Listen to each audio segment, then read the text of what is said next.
Now we are live. So YouTube does have a 20-second delay. So hello from the future, anyone watching on YouTube. Now.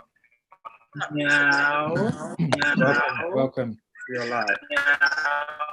There's an echo. 20-second delay. So That's why I'm playing YouTube right now as well. So I can hear both. There's a delay. Has someone got a YouTube browser open? Who's got the YouTube on for us to hear it at the same time? It's peace. It's peace. 2020 vision, yeah? It was peace. It was me. What are you talking about? The YouTube.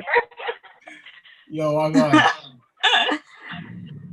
So to see how many people were joining. I'm sorry. No, I'm not looking. Yeah, I'm not looking either. Well, Oh, how many people? Funny. Y'all look so beautiful, by the way, I want to say. thank you for being here, and I hope you've had. Wait, what time is it by you? It's 11:04. Okay, so I hope you've had a lovely morning so far. It's 11 I now. hope y'all have had a lovely day thus far. Yes. It is a lovely day, right? Yeah, I mean it's sunny in London. Yeah, we've That's always good. I left home today, so I wouldn't know. It's been so nice. I've left my kitchen to go in the garden today. Nice one. Other than that, I've been in front of the computer making magic happen, and now I'm in front of all of you beautiful guys. Oh my gosh, I forgot. And it's sunny in Florida. Thank you for the comments. Lovely.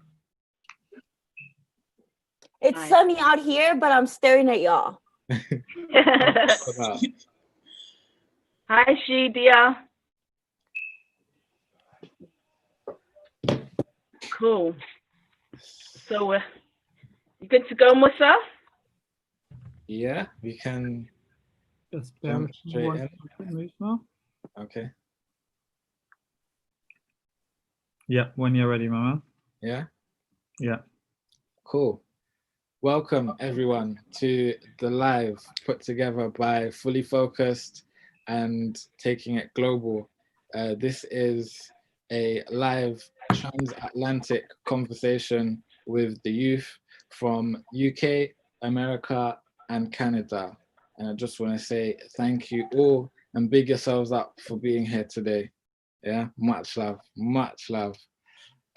So firstly, let me talk about the process of what's going to happen today. So we have 5 themes, and we're going to have a discussion on each of these themes, and from that we're basically going to derive some points that we're going to put into a manifesto of intention. And then at the end, we're going to have a discussion about where we would like it to go, places it could go, the impact it can make, and some little other things in between. The way we're going to do that is, after the conversation, we're going to have a little voting method where we go on the link on a website called Menti. That's for everyone here on Zoom and everyone on YouTube. That will give you an opportunity to vote on which points that you feel is key to put into the manifesto. That makes sense, yeah? Yeah. Lovely. Cool. So, are we ready to spotlight everyone? Yeah. Yeah? So, I'm going to introduce now the panelists that we have that are going to help us along with the discussion about each theme. Up first, we have Ronnie. Oh, hi guys. Hello. Thank you for being here today. She is a young creative through art, drawing, and painting. She is a member of Fully Focused Productions and works in the art department. Thank you. Thank you. Next, we have Evelyn. Evelyn is on the board chair for Real to Real Global Youth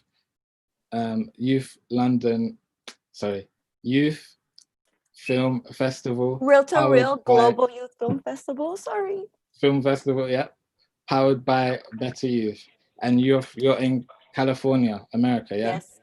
Amazing. What's up, everybody? Thank you for being here today. Thank you for having me. Next up, we have Peace. Thank you for being here, Peace. She's a fully focused member from London, and she is studying acting and striving to become a screenwriter. Thank you for being here, Peace. Next, we have Latrice. Latrice is from California, and she is part of Better Youth. Thank you for being here, Latrice. Thank you for having me. Next up, we have Malik, aka Daps. I'll slide that in. Thank you very much. From London, and he's part of Fully Focused as well, and he's also involved in theatre. Acting is his thing, and yeah, he's a filmmaker. That's me in it. Thanks for having me, bro. Thank you for being here. Next, we have Isaiah, and he is from California, and he is in video production. He's a video production assistant with RYSE Youth Center. Rise Youth Center. Right, Rise Youth Center. Amazing. Thank you for being here, bro. Thank you for having me. And next up, we have Joshua. He is an intergenerational film program who run in this Brampton. Did I say it right? Brampton, Ontario. Yep. Brampton in California, where young filmmakers create short documentaries on homelessness, and one of his films has won an award in the REC Film Festival in Berlin. Big yourself up, bro, and thank you for being here. Go ahead, Josh. I know you wanted to make a correction there. Oh yeah, I'm not from California. I'm from Ontario, Canada. All good. We're international today, people, all over. All over the place. And again, just want to say thank you guys for being here. Absolute pleasure. Pleasure to have you. What about yourself, Musa? And me, I am your host today. My name is Musa Innis. I am a member of Fully Focused, and I'm in the costume department, graphic designer, do many other things. But yeah, today I'm your host. Also, we have you, Jade. Yeah. So I'm Jade Newton Gardner. I am the youth participation officer at Fully Focused. So my role is to support 35 young members who are part of the Fully Focused team in realizing what it is that they would like to do and pursue in the film industry. My role in this project has been supporting in facilitating into today, which is our live, as well as what Musa will share a little bit more info about, is creating a manifesto of intentions that we have hopes for to bring about change. I will be here on the live in the background. I'm multitasking. I'm running the live poll, and I'll also be looking at comments and sharing comments during the live. So my screen won't always be on, but I'm here supporting in the background because this is about young people having a voice. And I was young yesterday, but I'm not young today. So I'm leaving it to the youngins. All right, enjoy. Thank everyone for being here, and I will see you all soon. Amazing. Thank you for being here, Jade. So right now I'm gonna tell you about the purpose of this live. So today we are here to give the young Black youth a platform for their voice to be heard. and to identify the strongest key points in the co-creation of a transatlantic youth-led manifesto of intention. So, lovely. So let's go to the structure and how this is gonna all play out.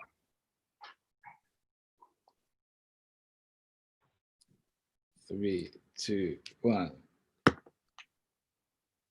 Is it come up? Can you guys see it? It's still, It's loading. No, not yet. yeah. Okay. Well, Sorry, can we see the share? no, it It's still hasn't come up yet. But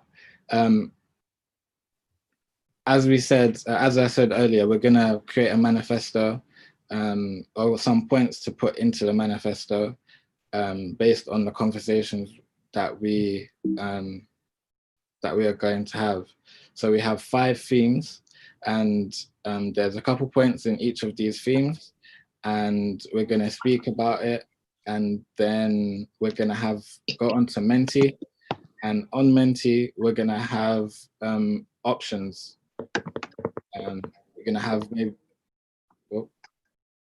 multiple choice options about which point that we feel is key to put into the manifesto. So after the conversation, we're going to have that time, maybe a minute or two, just to pick which one we feel should go forward. We're going to do this 5 times because there's 5 themes. Then yeah, after that, we're going to talk about the hopes with moving it forward, and then we're going to show you guys the results from the Menti, the voting that everyone's just done, and that will ultimately give us 2 points in each theme and 10 points in total for the manifesto of intention. Yeah?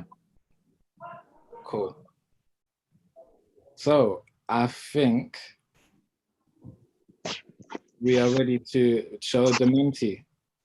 The link is gonna come up in the chats for everyone to click on, as well as with the code. It's gonna be on the screen, and you'll see. Sending that now. Yeah, amazing, thank you. Yeah, you'll see a code. You put in the code, and it will direct you straight to the theme 1. The link and code is in the chat. And it will ask you for a code.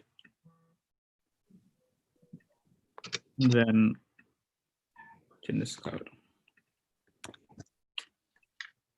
So everyone everyone watching on YouTube as well.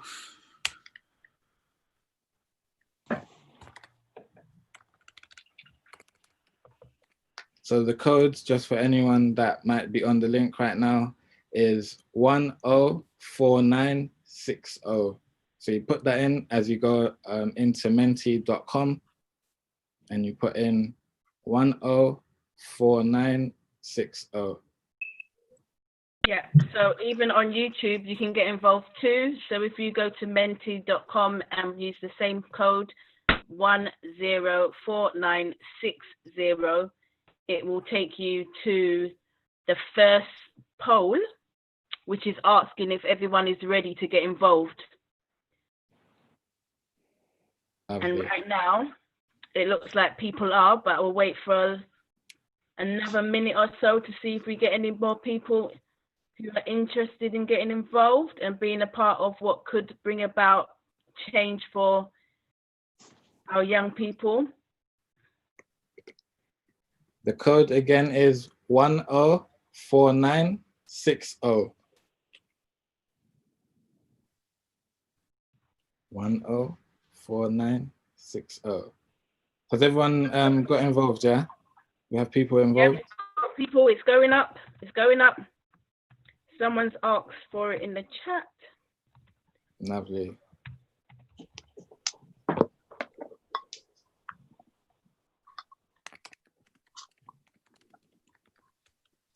I've done my vote, so I hope you guys have done your votes as well. Rising, it's rising. We've got people getting involved. Yes.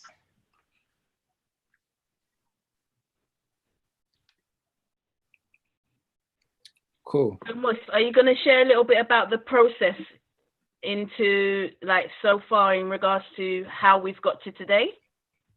Yeah, I was just about to get into that. So what we've done so far, we did as Fully Focused, we did a live on YouTube. If anyone hasn't seen it, go and watch it. Obviously after this live now. But yeah, we did a live on being Black in the UK, and we had panelists and we had a big live discussion.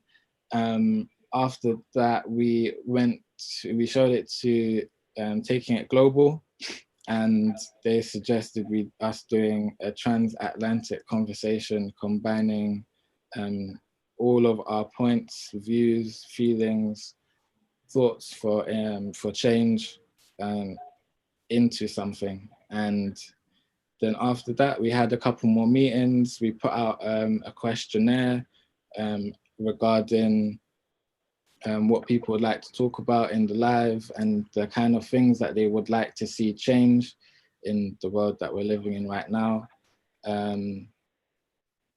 Then, yeah, we had even some more meetings, and I think that's now led us up to here, where we are having a transatlantic conversation with people from UK, the people from America, and people from USA.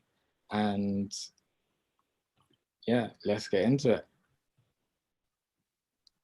Cool. So as we said, we've got 5 themes. The first one is youth voices and empowerment. So we're gonna have one of the panelists come up, and they will speak about their point, and then I will ask them a couple questions, and this is the time for all of the panelists and everyone on Zoom and everyone on YouTube to get involved, ask questions. Don't be shy, get involved in the conversation. We want to get to the crux of the main thing that we're trying to get across and that we'd like to have change. Cool, so are we ready for the first slide? Yes, Yeah, we're ready.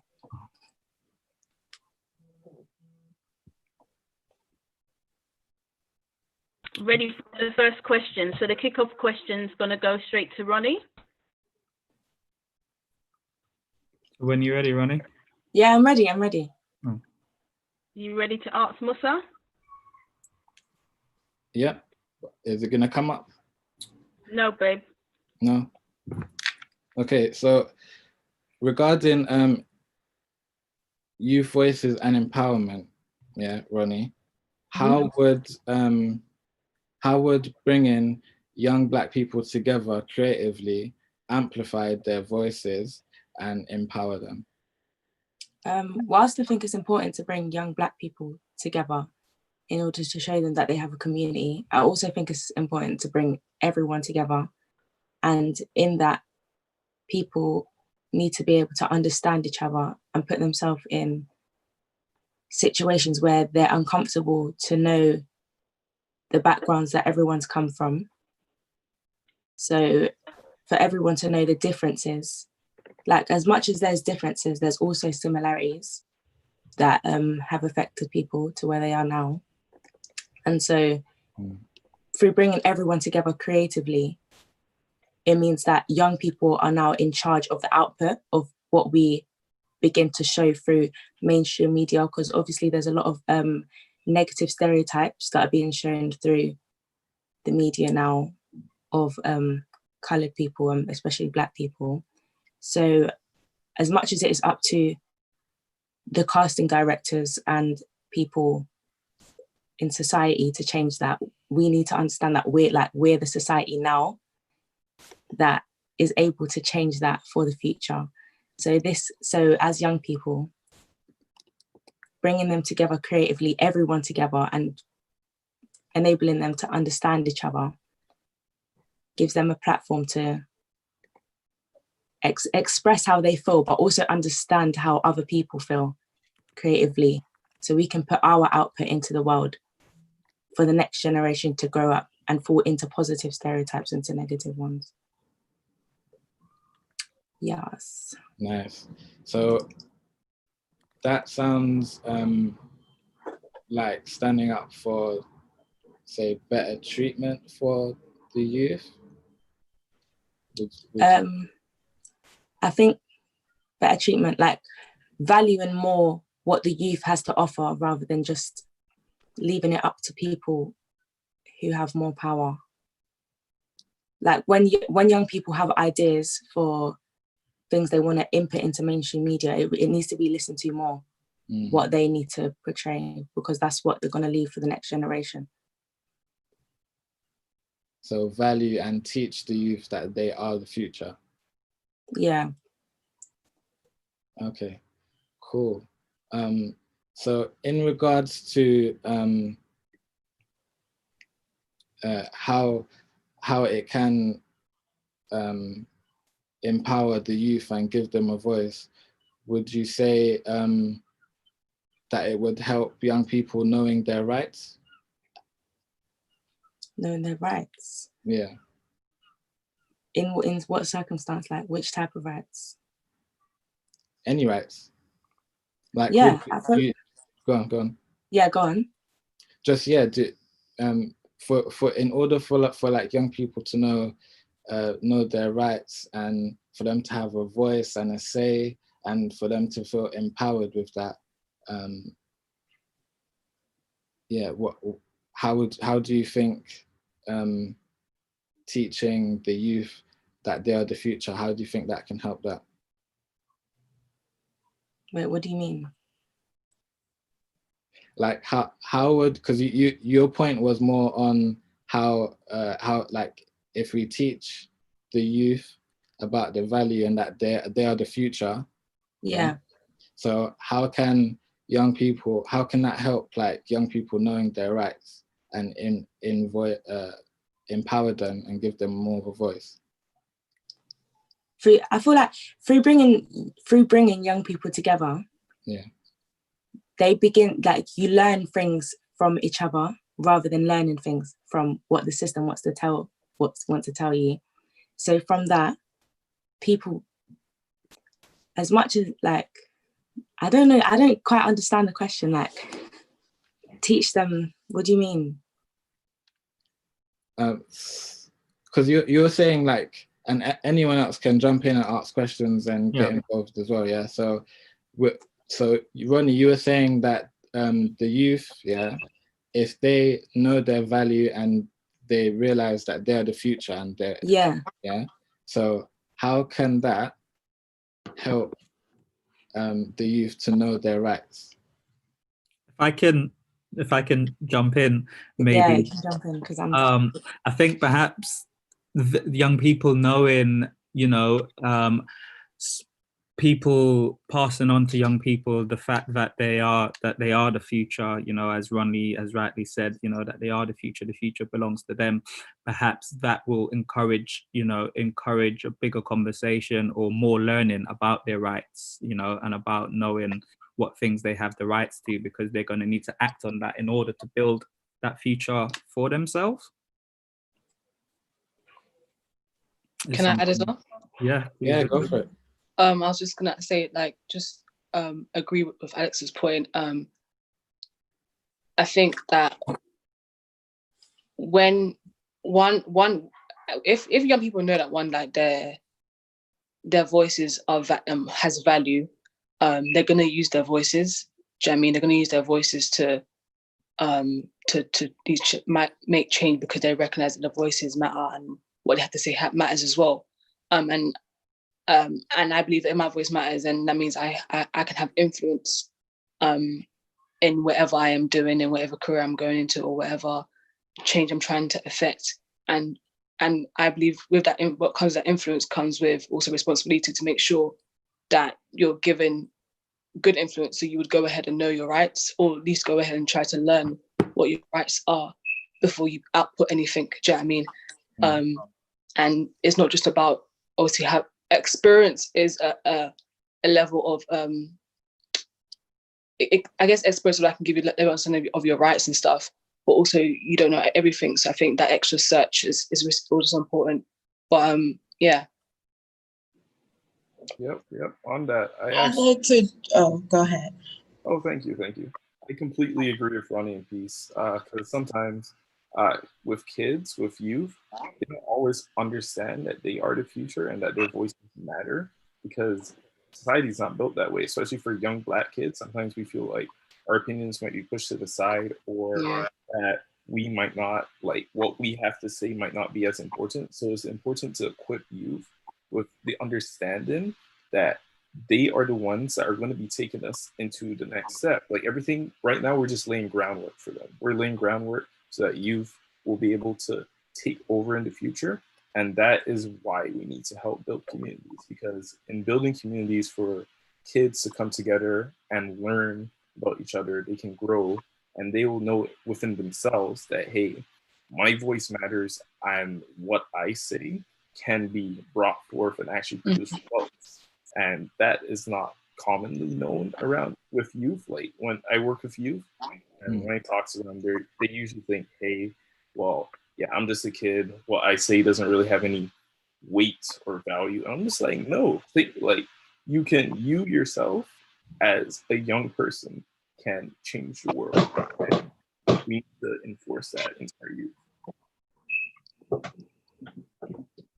Yeah. Beatrice, you was gonna say something? I feel like, I don't want to speak for all kids, but I feel like a lot of younger folks feel like they're not heard by adults, like from the generations that come before them. A lot of older people have this kids are to be seen, not heard mentality. And because of that, it causes kids to like suppress their thoughts and not express themselves, or not feel like they have a power or a voice within like, you know, talking about Black Lives Matter, within like just talking about bullying in school, or just standing up for themselves in any aspect of life.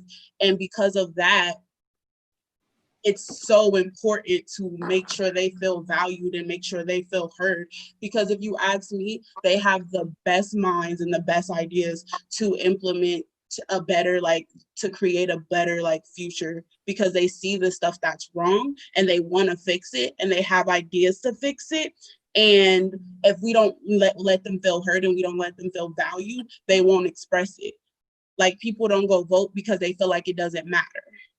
So it's like the same idea, like, give them a platform for them to feel heard and they'll take it from there.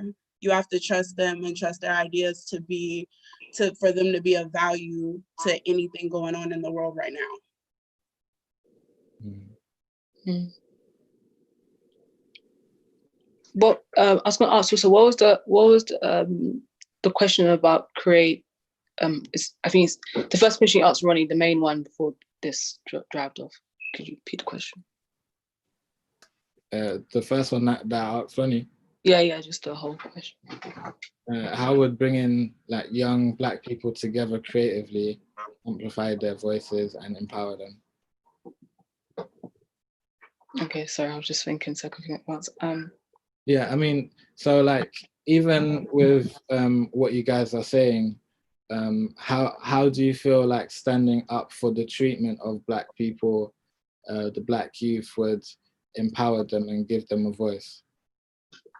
I think that, especially now that, like, well, it feels like people are finally listening to us in terms of like the treatment and stuff. I feel like it is being given to, do you know what I mean? And people are finally listening. So it's, I guess right now, like, I don't know, like, I would say, I'm gonna come back with an answer, but hold on to me. I think. Has anyone else? Isaiah, Malik, Evelyn, any thoughts on it? I can take it from a creative aspect if that's what we're looking for. Go for it. Yeah. So on like a creative aspect with media nowadays, Black kids aren't usually portrayed in like the highest of light. They're not the main people that people would think to look up to. They like what they would see at home is not what they will see on screen. So by bringing Black youth together in a creative space, we will start to get different stories. We'll start to get different stories for sure. Like what's portrayed out there and what actually happens in like the communities with kids, it's not the same. I can tell you that firsthand. So if we got Black youth making Black stories, then the stories will be completely different, and it will help change the mindsets of like not just how other people view us and how we view ourselves, because there is like there's an internal like mirror. Like when you see yourself portrayed somewhere else, you're like, hey, am I supposed to be like that? Is that what represents me? And that heavily affects young kids, because if they're growing up and all they're seeing is Black people just being like gangsters and drug dealers and stuff, that they start to internalize that unintentionally. But if we start portraying Black people as people to be respected, as people to look up to, that's going to change their mentality from when they're young, and that's going to help them when they're growing up. Yeah, no, I completely agree. I think as along with what you said, like as much as someone can tell someone like when they're younger, you're powerful, you're this, you're that, it needs to be shown throughout society and ingrained, because a lot of negative things are ingrained and that seems like it's working. So if you ingrain positive things, then it needs to just become normalized. The other day, like this is just an example, but I must have opened a McDonald's like Happy Meal and there was a Black girl inside it. So just small things like that, like just small things like that. I was like, oh my gosh, like I've never seen a little Black toy in a McDonald's box before. Just small things like that, recognition and familiarity with your own culture is just special. And it just makes you feel valid within society, even small things. Yeah. Absolutely. I feel like representation in the media in more of a positive light is definitely the way, and giving Black young kids this opportunity to create is like the first step, because like even with like, I don't know if you guys are familiar with like Dr. McStuffins, but I've never seen like a Black doctor in an animation or in any show like to like adhere to children. But that gives like my niece or any other Black young child the idea that, yeah, I could become a doctor. That's totally possible. Like, you know what I mean? So it's like, I don't have to be a drug dealer. That plants that kind of seed. So just giving them those creative platforms to be even being like in a production where there's predominantly Black people working on the production is so powerful. Like we were talking about this in class, speaking of like Jeff Friday's Black Film Festival, and he said that the part that's missing with Black production is not that we don't create, and it's not that our culture isn't marketable, it's that production companies don't market those movies to the fullest extent and to be able to get that international coverage. So it's just like putting more marketing and just investing in the younger people and just Black ideas in general. Yeah, I totally agree with everything you just said, and I feel like giving Black people more like that hand-on creativity, or to be able to express such creativity, is so important, because I feel like now we have this opportunity to dismantle stereotypes and to literally put in to it's like Ronnie says, it's the smallest things. It's like I feel like every way that we are perceived, it all comes, I believe a lot of it comes through the media, it comes through film, it comes through TV, and even the smallest things like seeing a Black doctor, or do you know what I mean, or seeing someone playing a role of someone who is an astronaut. It's important, because those are things that infiltrate the minds of of kids, and we grew up seeing these things, and it changed our perceptions of what we can do and who we can become. And I feel like a lot of it does begin from, you know, the media, as much as it does begin with obviously course in your own homes as well. But it's like, and someone could say, oh, but there are those roles out there. There are some of these roles, but it's like, how many is it compared against the role of someone constantly being Black people constantly being within gangs? It's like, do you know what I mean? It's like, how many is that against that? And it's like, it's about I think the idea of like what is the positive perceptions we're putting out there against the negative ones.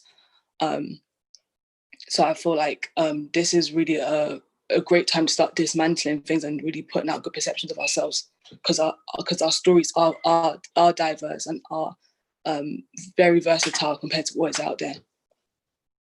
I just want to say I completely wholeheartedly agree with every single word she said. I can go on for years about this topic and I get onto it later, but yeah, it's just like, just something as small as, like, if I don't see, as a young Black boy, if I don't see a Black doctor, I may never in my head believe that I could be a doctor. I just don't, all I see is white doctors or doctors of other races, and I'm never gonna even conceive the possibility that I could be that if there's no one that looks like me as a representation of that anywhere in the media, especially. But yeah, I can go on for ages, but I'll go on to it later, for real. Yeah. Thank you everyone. I think right about now this could wrap it up or lead us into voting time,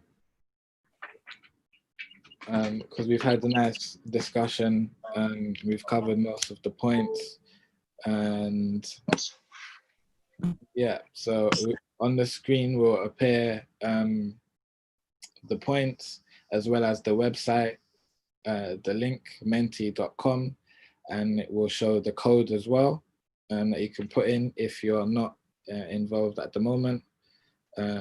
So yeah, just go on menti.com, click the code, type the code in, which is 014960, and that should take you to the first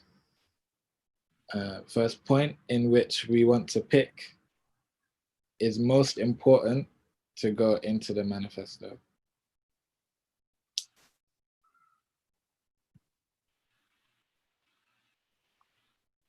Some comments coming through as well, some really nice comments, lots of people agreeing with what you've been saying.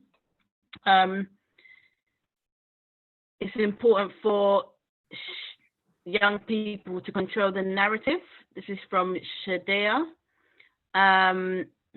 We also had some from YouTube. Faris said, knowing their rights, young people knowing their rights will for sure help young audiences to navigate their circumstances. From Elvira, I'm not sure if I said your name correct, sorry. Encouraging young can help them with their self-esteem and make them realize that they can make an impact. Wisdom and knowledge are the key to success. So educating our youth on racism, colorism can help. And we've had a few more in chat. Lovely. Sid said, equip them, support them, stand with them. Yes. And value and teach the youth that they are the future. Lovely. They are the future. We are the future.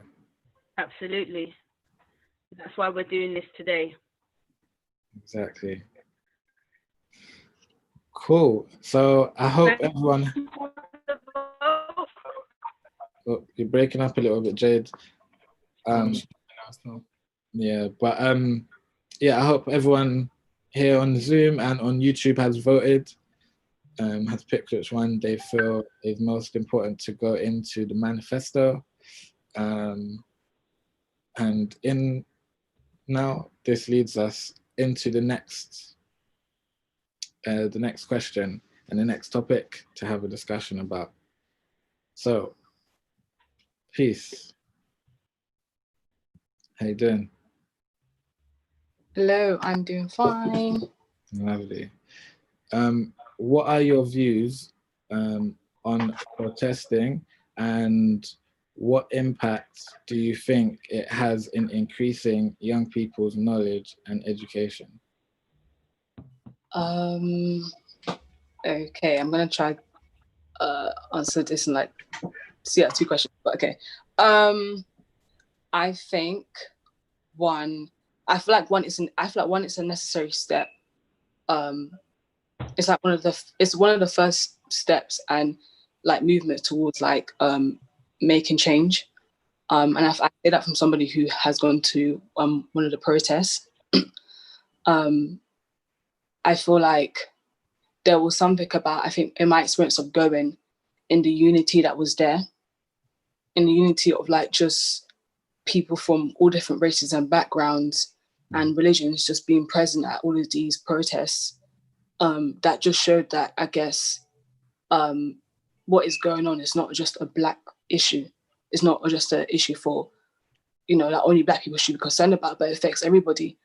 And I feel like the ripple effect of going and just seeing the solidarity of people coming, you saw the ripple effect, I guess, in the way that people, how it evolved, people being called out, and it started this whole thing about allyship.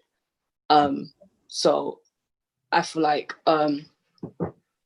protest definitely is important. I feel like it definitely is one of the key like steps towards change. And also protesting brings about awareness.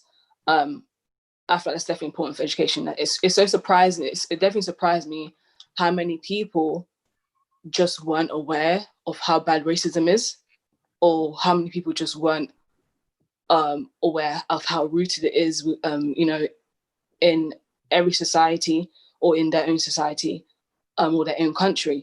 I think, especially like in the UK, people, I was constantly heard people saying, well, in the UK is not America, like, do you know what I mean? Like, because obviously we don't have, the police officers don't have, legally have like guns and stuff, but it doesn't eliminate the fact that there is still racism present, do you know what I mean? And the fact that Black people still die at a greater percentage compared to the white counterparts. And I feel like it was just, and I feel like it's a shame that, someone had to die for like change to finally happen. But at the end of the day, it's like all of that's been going on through like the starting of protests and through people, using their social media platform to speak out and stuff.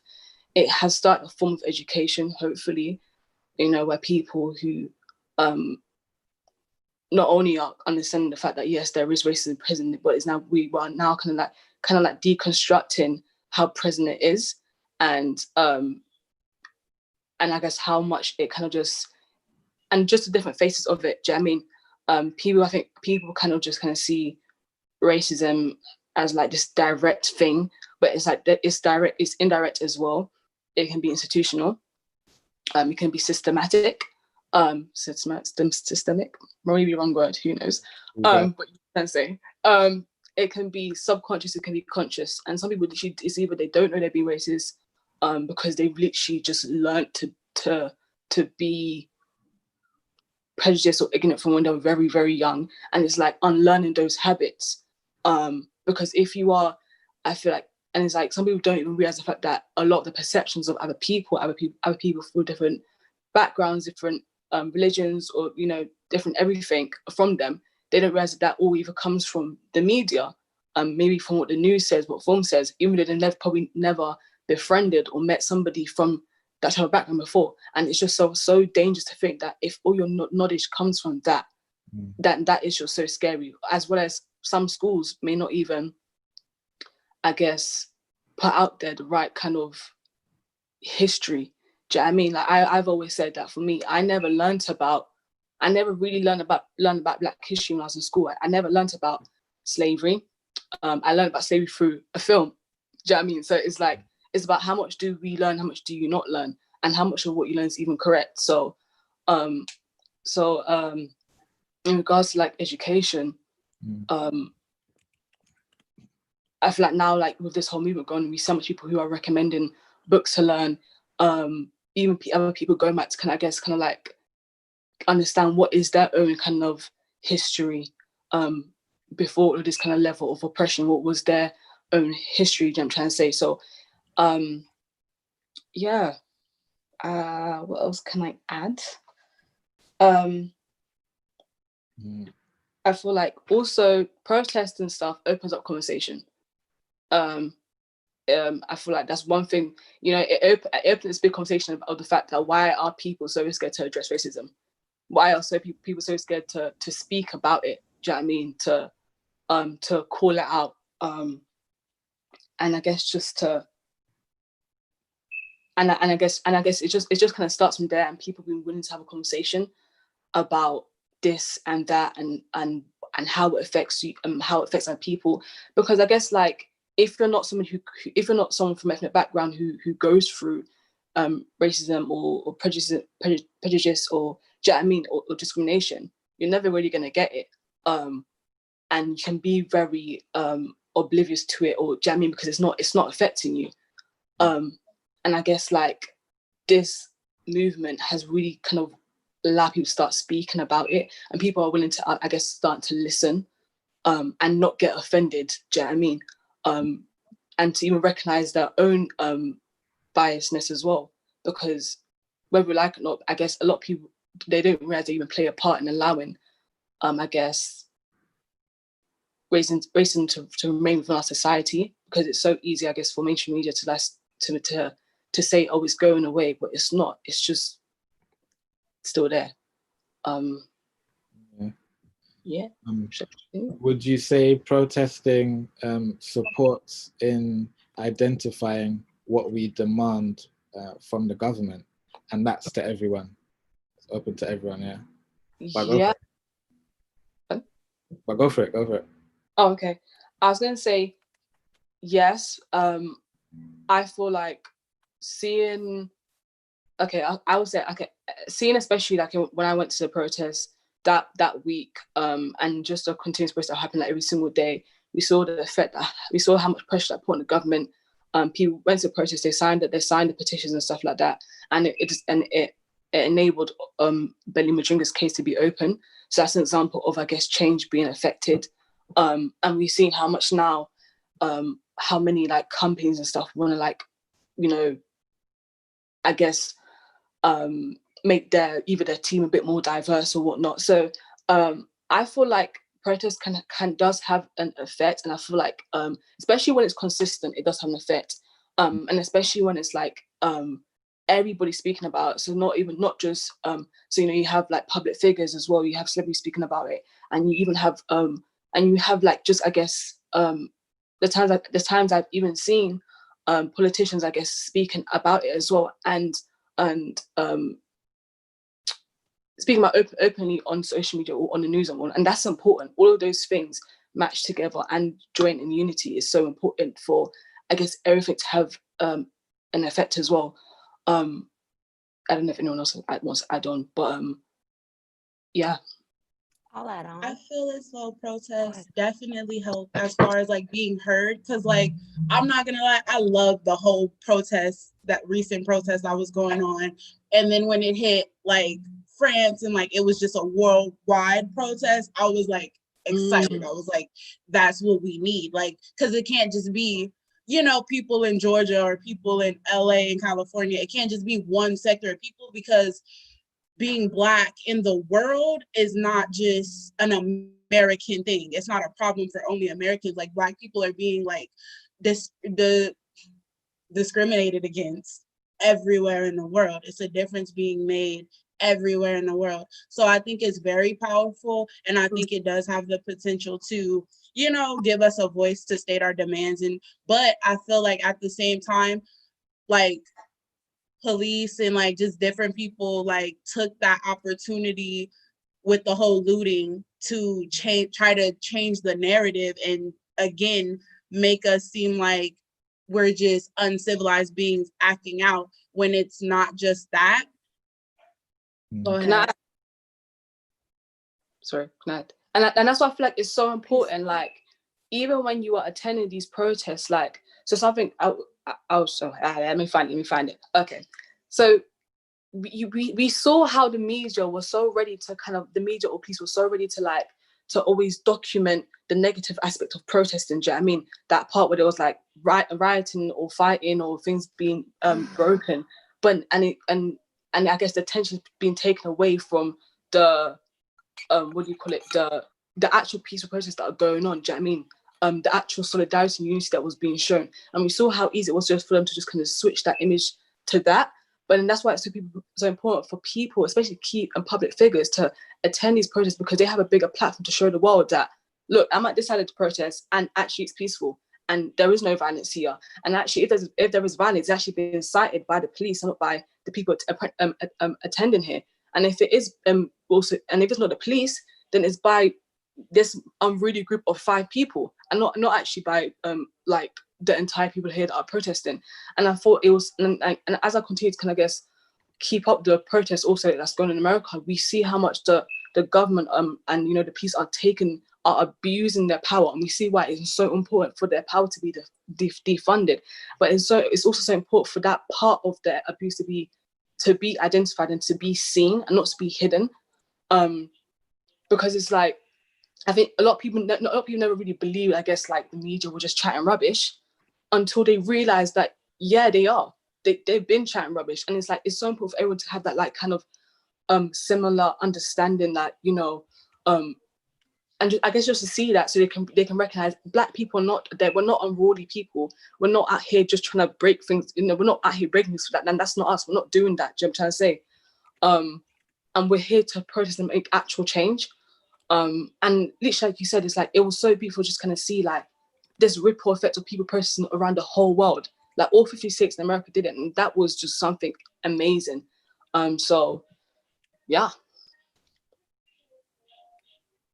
After you, Evelyn.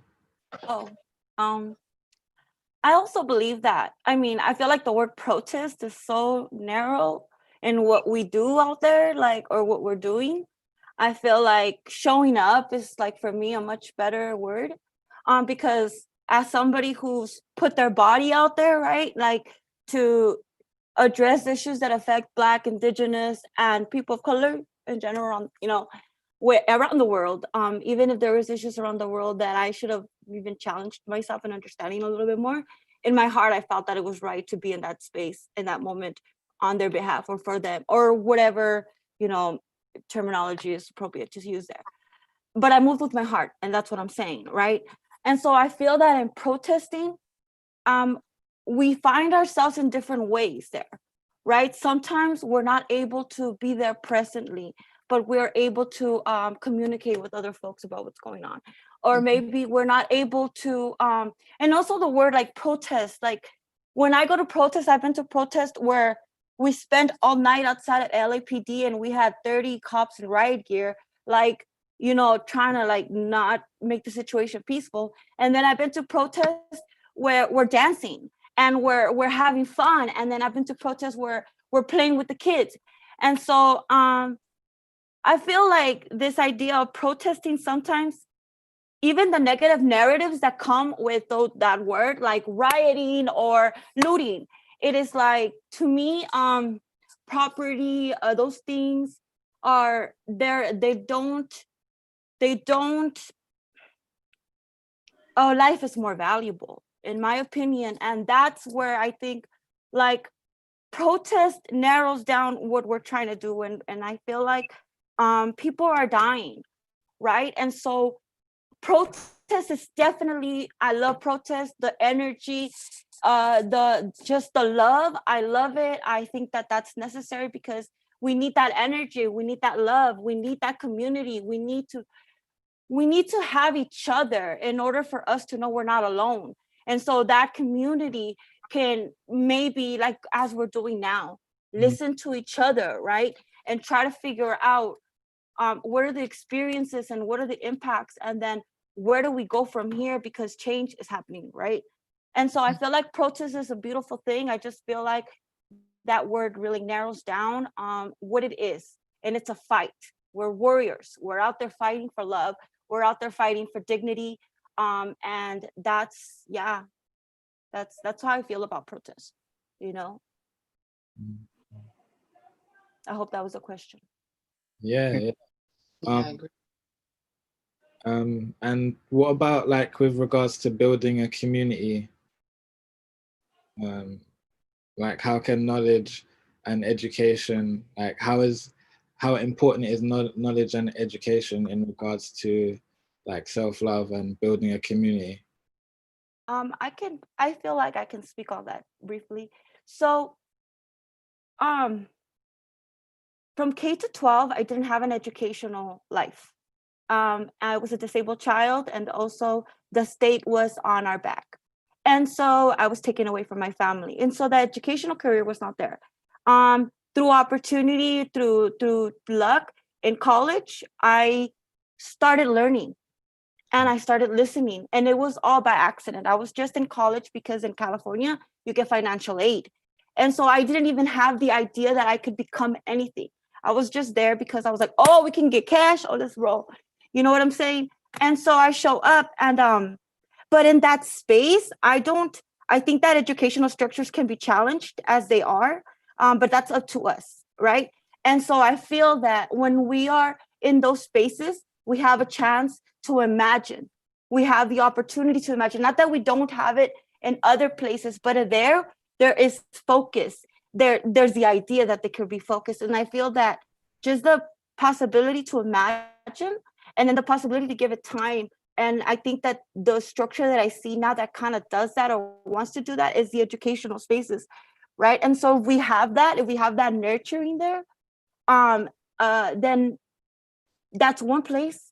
You know what I mean? That's just one place. We have a lot of institutions. We have a lot of state control, and I think that maybe that's an illusion. Maybe there's not that much state control. Maybe if we build community with ourselves and within ourselves, then we can take those spaces that are currently taken by people who don't understand our experiences, right? Or challenge them or challenge each other, right? And so I feel like there's opportunity everywhere for education, not only in educational structures, but definitely knowledge, and it's all connected. I feel like wherever we are and wherever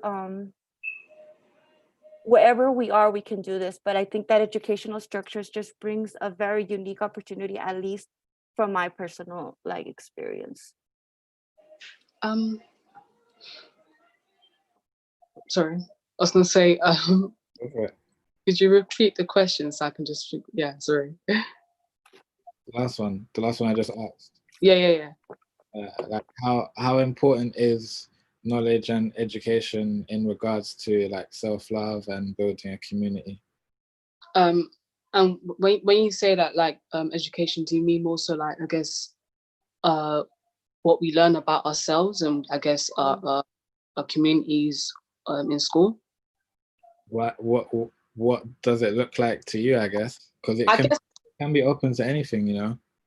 Okay, then I would say like it's a mixture of things. So I guess knowing the roles that everybody has kind of played in history, I feel like it's so easy I was always kind of frustrated with history lessons in school because I was like, there's so much more to learn than just Henry VIII. Do you know what I mean?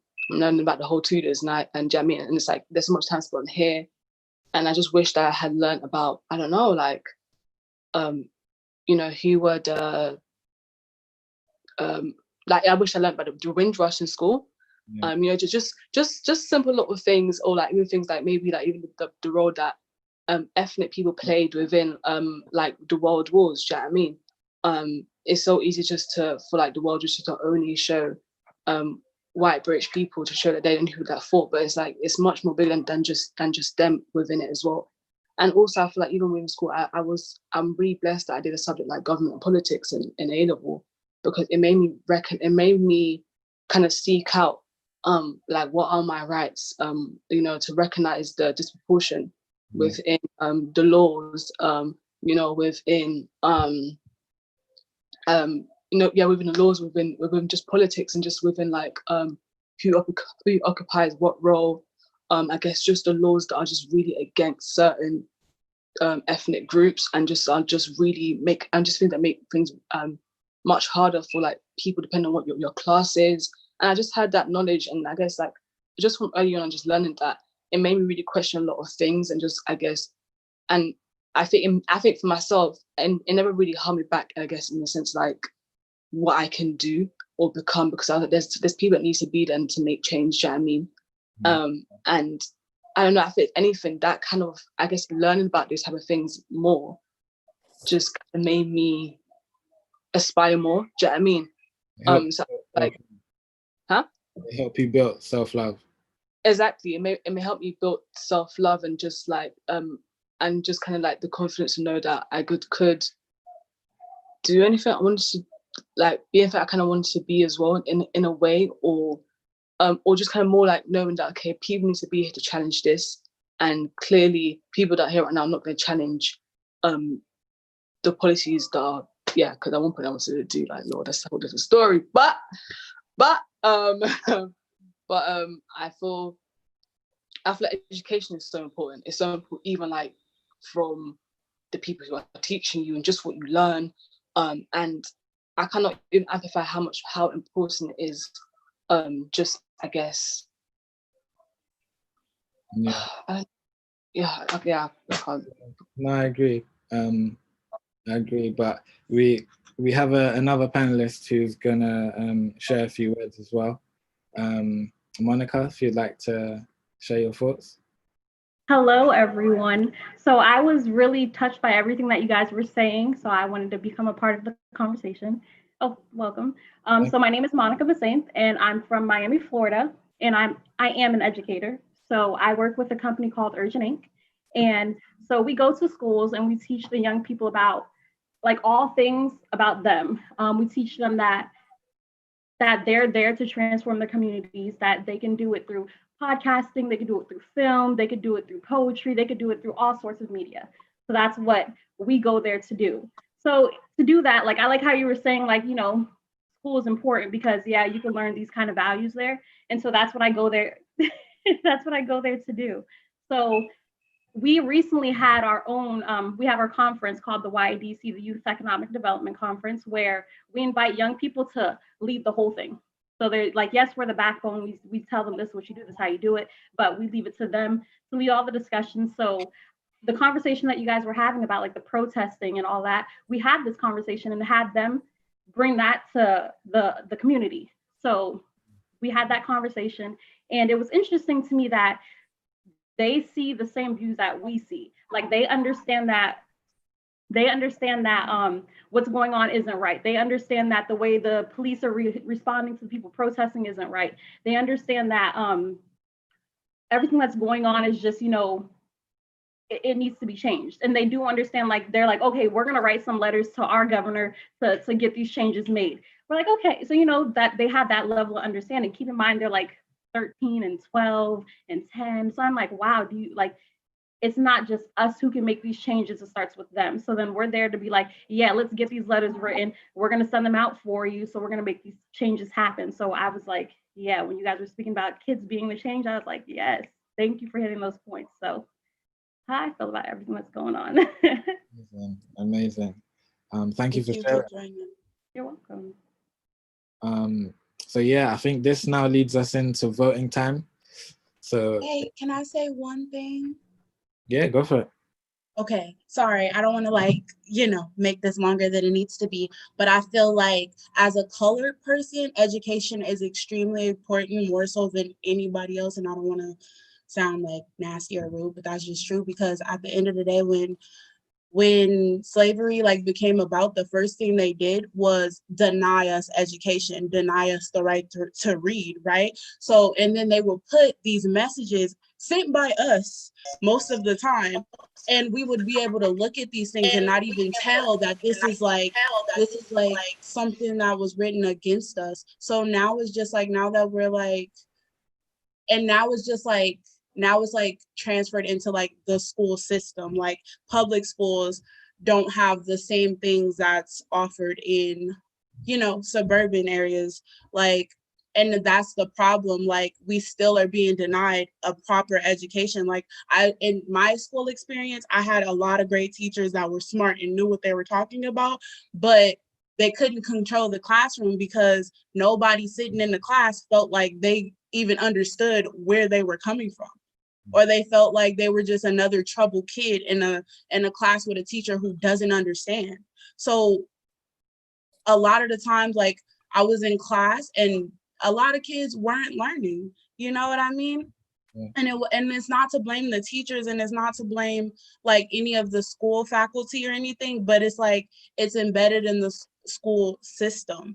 And to be able to change that, we have to change the system. We have to give these schools fundings to afford the proper books. We have to change the curriculum so that kids of color feel like they see a history lesson that they see themselves in.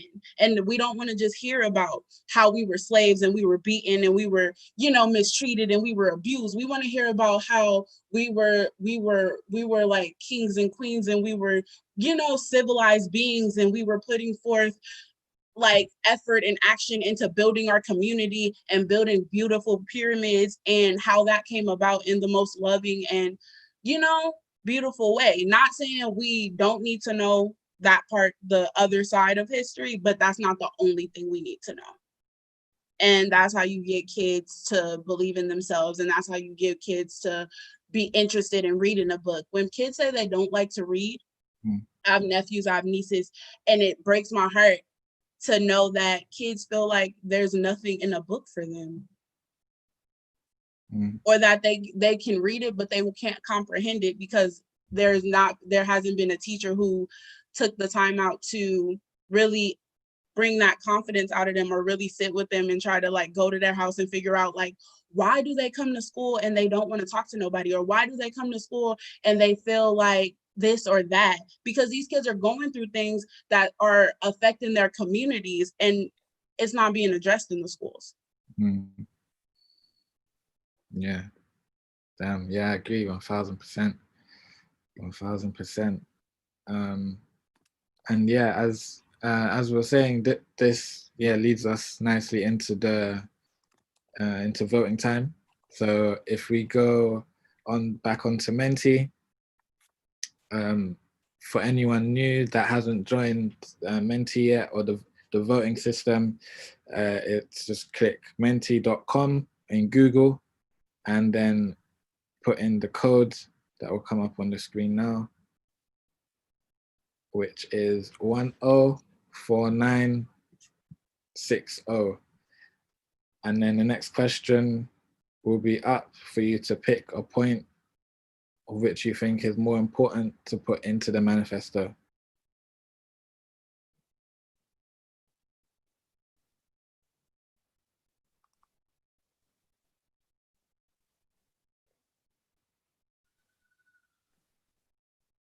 Had some really nice people are voting. Thank you. We've had some really nice comments from YouTube. We had a little bit of a technical hitch on my side. I had to come out and come back in, so my comments weren't showing. But from YouTube, we've had, I'm just trying to find it. From Haneda B, definitely agree. The media is such a big part of what we consume, and it's important that we are aware of what messages are being given subconsciously. From Urgent Inc., they've said it's important to produce content by young people from a social justice conscious perspective. We use the arts as a catalyst to provoke critical discussion on social justice issues adversely affecting youth.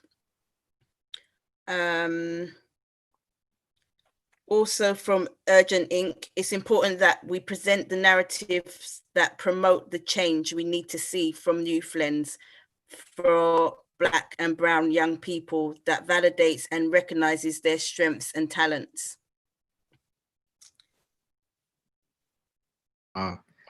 Big up everyone who putting in their comments. Big up everyone in Zoom sharing their comments, thoughts. And then we've got one last comment from Emma. She says a comprehensive, in-depth insight needs to be compulsory in all our curriculums, which I think a lot of you all actually talked about just now. A lot of what you were said, I totally agree. And I think it's really important that we start recognizing that what we have been taught is not really the full truth, and we actually start learning the truth so our young people and our children understand how important they are and where they actually came from and how much power they hold. So thank you guys for that powerful piece of dialogue, and people are still voting. Thank you.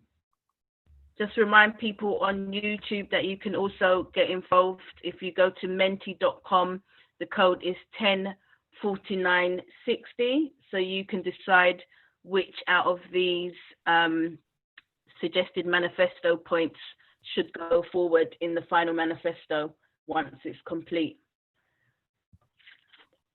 Well done, guys. You're all doing amazing. Lovely. So I hope everyone's voted by now, and that leads us in directly to the next question. So Latrice, are you ready? Yeah? Yes, I am. Cool.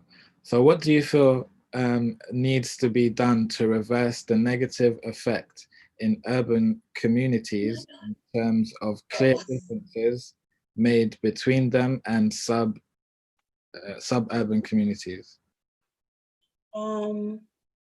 Just going back to what I said earlier, just providing these extracurricular activities, you know, like keeping our music programs, keeping our theater programs, keeping our, you know, our like visual arts, tech, coding, production, like the whole, anything creative.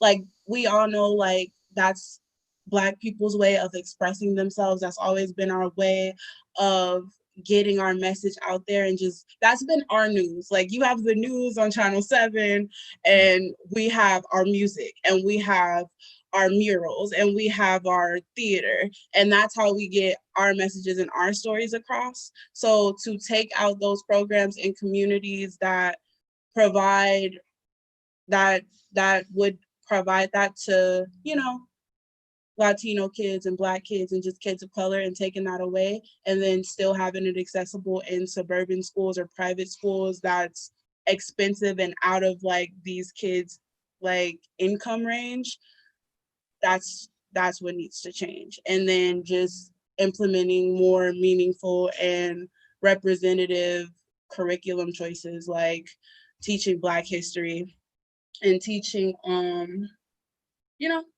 teaching like the sciences and showing them that having Black teachers in schools, like, you know, having different, even like not even just Black, just a various range of, you know, demographics as teachers in the schools. Pay the teachers more. Why do teachers not get paid as much as like these entertainers, as much as somebody who goes out and like dances or sings for money? Like, why are they getting paid more? Why are football players getting paid more than teachers? Why do teachers have to pay for their students' supplies? Why do they have to ask all the parents who are already struggling to donate all the supplies they need for the school year? And why does it happen every school year? So just changing stuff like that and giving our communities funding to fund their schools and their education systems. And anybody else can take it from here. I'm gonna give y'all a break. We don't need a break. Go. Yeah, I was just saying that, like, I absolutely agree with everything that you just said.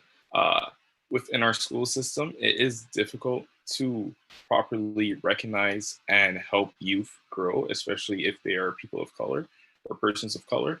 So, like, I was fortunate enough where in my school, they did a really good job in making sure that, like, I had diverse teachers everywhere. I saw myself represented. There were people that were making sure that I knew that I so that really helped me go beyond what I even expected of myself, because I was like, hey, there are these people there that are looking out for me, and they know that I can do it, so, and they believe in me. So that's going to inspire me to do better. So we need more people like those in school, people that will help stand up for kids and inspire them to be the best them that they can be. And also, I was fortunate enough that even while I was in school, I was able to attend programs to help reform schools in a way, because in my school system, there were some racial issues, and they weren't, but we, because of like all of these protests, like they bring attention to it, and now we're aiming for reform. So being able to have a conversation, I was able to have conversations with people that are making all of the choices. Like I was able to talk to counselors and regional leaders in order to help change and add like diversity training the schools, so that children going forward have opportunities to be able to be recognized and be accepted, because that's key. If the kids don't feel that the teachers believe in them, they're not going to try at all. Wow, thank you. Thank you. So the next question would be, how would community empowerment help encouraging identifying what our community needs to improve?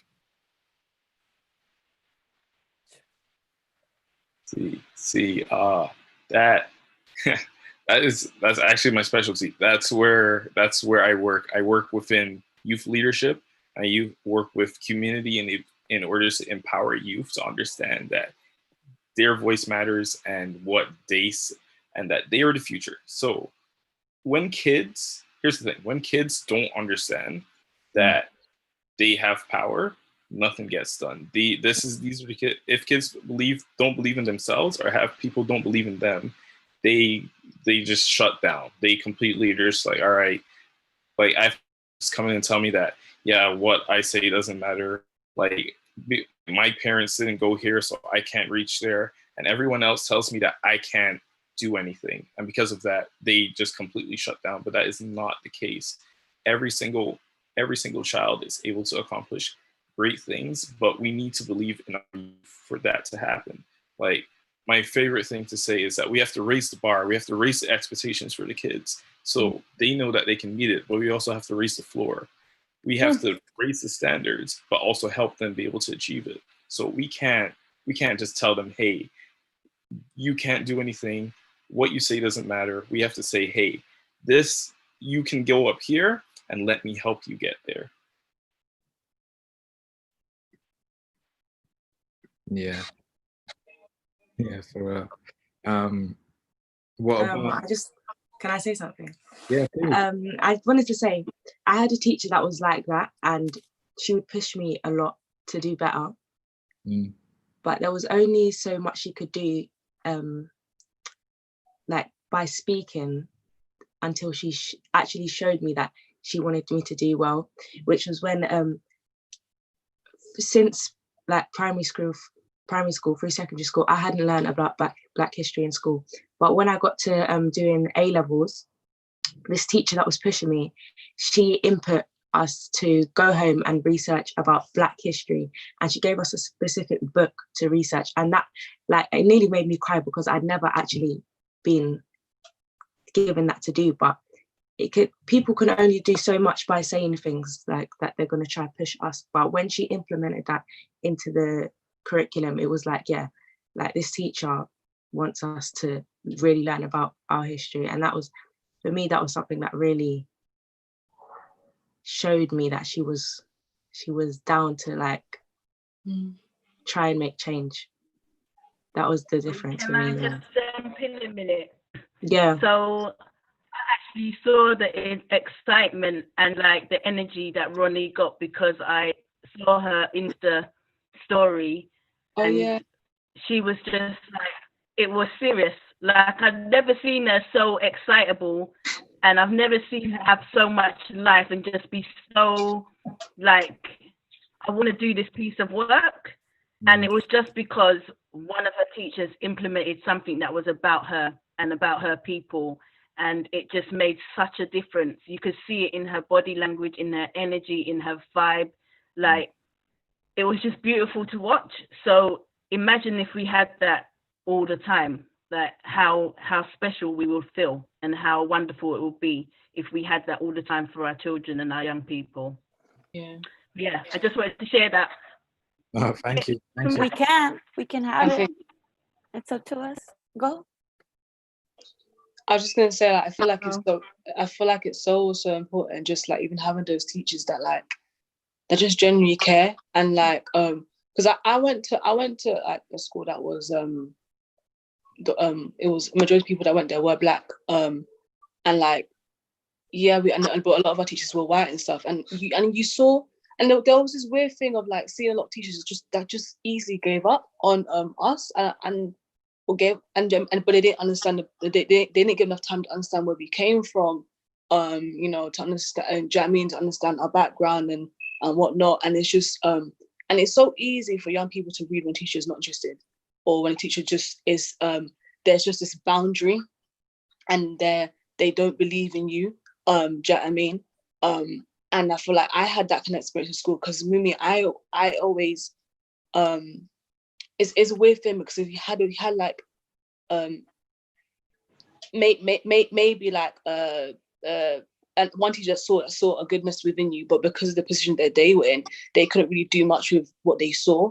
But because they're not the ones that are like the head of that subject, so they couldn't put you maybe in a better set. Do you know what I mean? They couldn't put you in set one. They had to keep you in that set you're in. But it's like, but it's even stuff like that, or even like what type of exam you get, entity, are you doing a foundation, are you doing the advanced, stuff like that, or even like the type of schools they recommended for you to apply, based on your ability. And it's like, and it's just, I just saw so much like from teachers anyways, like discouragement when it came to those things. But those things have such a big effect on I believe in young people, and I know it did for myself, because in days like if someone can believe you can get into this top school, you're gonna work hard for it to get in there. Do you know what I mean?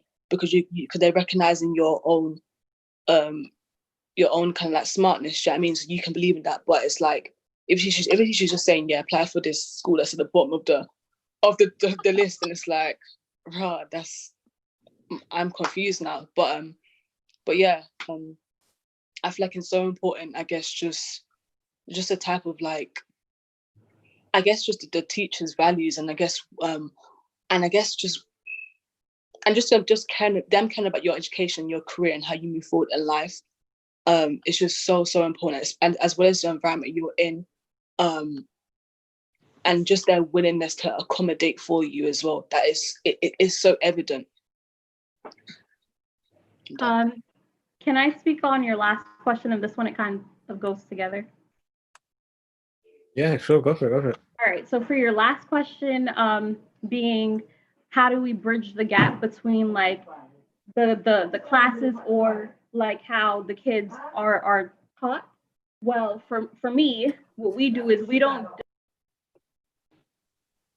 discriminate on, okay, you're the poor school, you're the poor kids, we can't help you, or you're the richer school, the kids that already have those things accessible to you. No, what we do is, okay, you're the school that needs the help. You don't have computers, we're going to bring tablets. We're going to make sure you get your work done. We're going to make sure you stay informed. We're going to make sure that you have everything you need that we can give you to succeed. We're going to teach you about the things that they don't teach you about. No one helps you on your math. Okay, we're going to teach you, what do you need to know? You're about to take these tests. We're going to teach you how to do this. So we're there to teach them everything and anything that's going to benefit them. Now, how we get the community involved is because we do foster our writers. Okay, you're a writer. We've made comic books with our kids. Okay, you guys like to write. Let's sit down. What are we going to do with this? We're going to sit here. We're going to make a comic book. We made, I think, 3 or 4 different comic books that have different parts. And then, our kids who like to take pictures, like to do film. Okay, we're going to take you guys. We're going to foster that talent, and we're going to make short films. So we made our short films for every comic book. And then for our kids who like, I just want to be on stage, I want to be talking. Okay, you want to get on stage, we're going to give you that platform. So we make sure that they have those platforms to be in the limelight, to open up different opportunities for them. So that's what we do to make sure that they know that we care, that we're going to put them in the positions to better themselves, and we're going to just make sure that like we stay on them. Like, we're not going to let you just, someone discourages you, like they tell the kids like, are rappers. You know, you can't be a rapper. It's hard to make it in that industry. No, you know what? We're gonna bring in industry professionals who are gonna sit here. They're gonna make your mixtape. We're gonna make these songs. We're gonna put them on iTunes, SoundCloud, Apple Music, all of it. You want to be on the radio? Okay, so we took our kids to the radio station. Like, here, this is how you do it. This is what it looks like. This is what you would be doing in this industry. Oh, you want to take photography? We brought in the industry professionals. Okay, these are some professional photographers. They're gonna let you use their cameras. So it's like we make sure that they know we care. We make sure that they know we're here for them, and that everything we do is for a reason and for their betterment. And then we just take all the content that they create and then put it into the community. So that's what we do. Thank you for doing that. Yeah, I know I need it. I know I need it, need you. I don't who cares? I actually have a question for Monica regarding what you just said actually. So say if so those kids that you take care of and stuff, I mean you work with, and they want to go to like a school, like maybe a school that specializes in what they want to become, whether it might be a film school, a drama school, and obviously there's like the financial barrier, as well as like that barrier of even just like, oh, I might be the only person in my class that looks like me. How do you even like overcome that? Because I know that's a lot of things I know from seeing people that are so talented within those areas and stuff, but they don't want to go to that school because they think they can't afford it, as well as they're so scared of being the odd one out in their class. So how like would you even help those kids to be able to get past that? We have those conversations very often with our students, because we work from kids that like K through 12th. We're here with every age, all the kids. So with our high schoolers, when they come to us with those kind of conversations, we're like, okay, we're gonna sit here, and if every session you have to come to me and we're just filling out applications, then that's what we're gonna do. If you need help finding a job to make sure you have the money to go to school, all right, let's do some applications. Let me see your resume. Let's revise it. Let's make it the best it can be. Oh, people tell you don't need a cover letter. No, we're gonna sit here, we're gonna write every cover letter you need. And then also, there's this thing called the Posse Scholarship, where it's all based on like who you are, not your grades, not your GPA, nothing like that. It's based on who you are. So we nominate them for scholarships, and then they just go do the interview. And then, you know, if they don't get it, that's fine. We're gonna keep applying. We're gonna keep making sure you're applying for college, your scholarship. We're just there for them along the way. So we just try to be as supportive as we can, and then help them any way we can. So, and then also some of our graduates come back and then they give scholarships to the upcoming kids. So we're always just it's a family. So we're just making sure you stay like here with us, and we're here for you.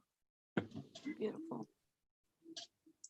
I think that providing those field trips, like you said, like if they want to be like a radio broadcaster, like take them to the station where they can learn that. Like I was working at LAX for like a year, 2 years. And I seen like all these kids, of course they were all Caucasian, but I seen all these kids coming in, and I'm like talking to them and stuff. And I'm like, I'm curious, where are you guys going? They were like, we're going to NASA. And I was like, you're going to NASA? That's dope. I was like, so like, what qualified you guys to take a trip to NASA? And they were like, our school just picked us. And I was like, it's not a certain class. You didn't have to have certain grades or anything like that. They were like, no, they just paid for us to go.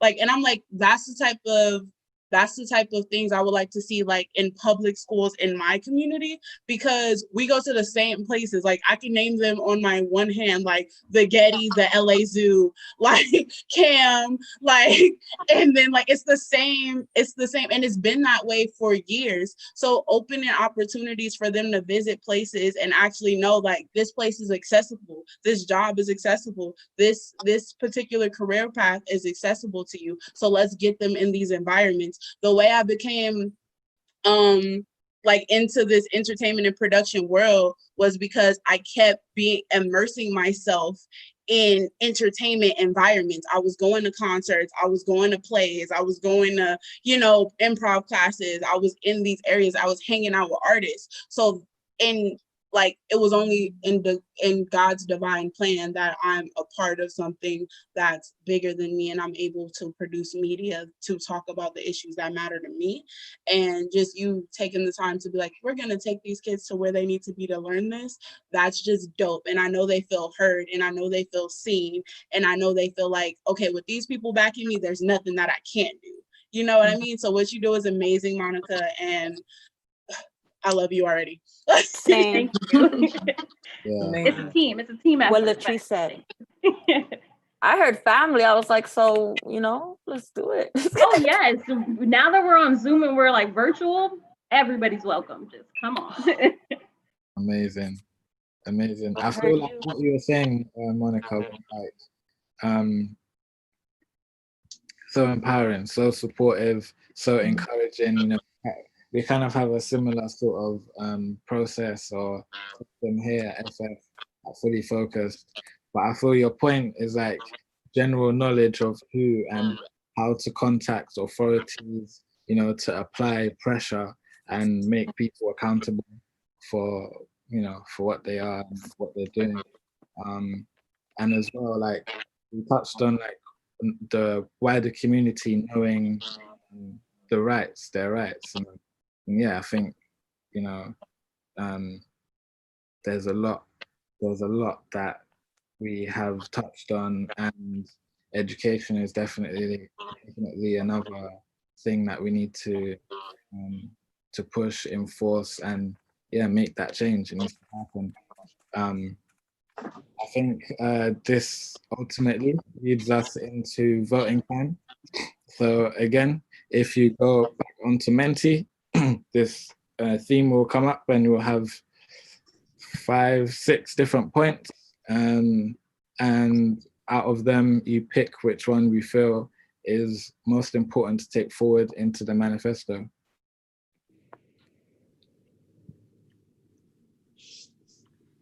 So let's get it. And I feel I have voted. Yeah, got one vote. So we've had a few comments. Someone bigging up Million Youth Media for providing this opportunity for young youth voices to be heard. Thank you for joining us, and thanks for that. That's one of the things that Fully Focused really thrives off us. We are a youth-led organisation, so we only do what the young people want us to do. Even if other projects come in and the young people are like, nah, I'm not feeling it, then that means that it just doesn't get done. Even if us oldies are like, yeah, we think it's a good idea, it just don't get done because the young people don't like it or don't see any benefit from it, then it's not something that we go ahead with.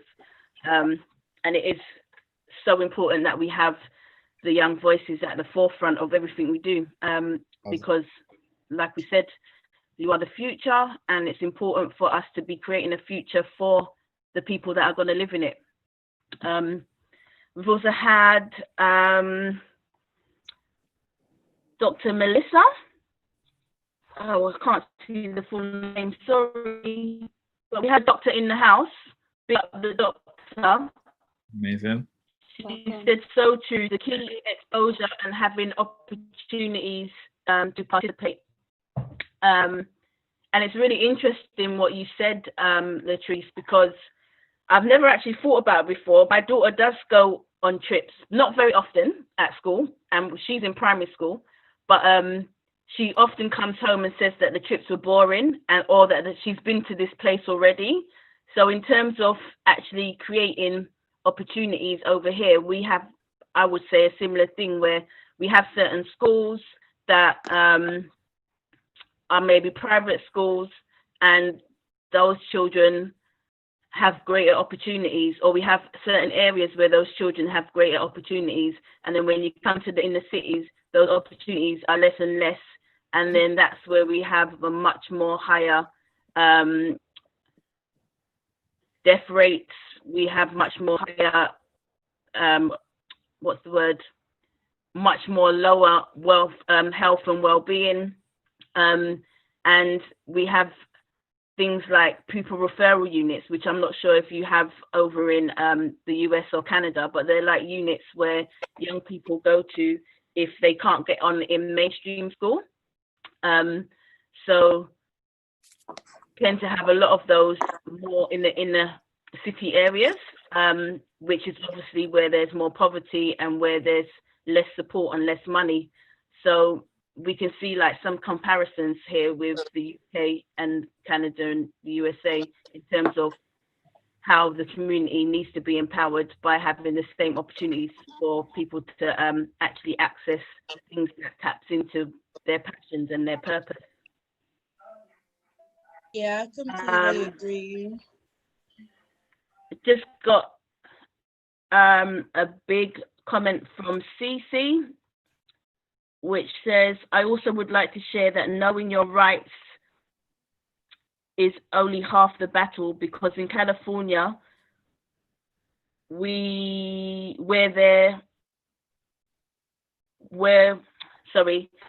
your rights is half of the battle, because in California, whether you know your rights or not is not going to stop police from abusing you. They're murdering you, etc. We clearly see that police are getting away with murdering innocent and unarmed people, and that they use extreme force with Black people more than any other racial group. I would say they use force against just colored people in general. Yeah, people of the paler skin tone usually feel comfortable screaming and yelling and throwing things at the police, and they don't feel fear when they do it at all. I totally agree. Yeah, and I think we have very similar over here in the UK, if I'm honest. I mean, I'm not quoting probably the right figure, but just over the lockdown, there was over 2,000.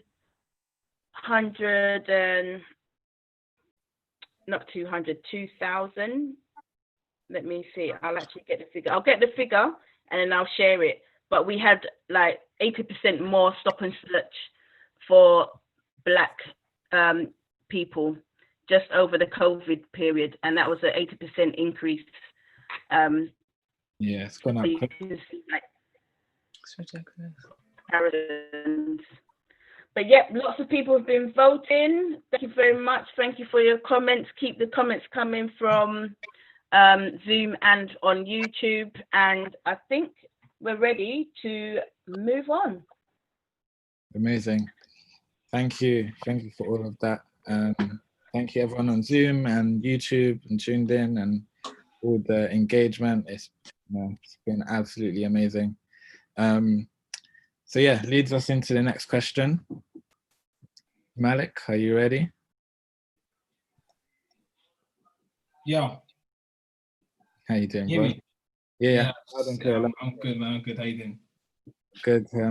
So how do you feel increasing stories created by Black creatives would enhance opportunity and growth? Cool.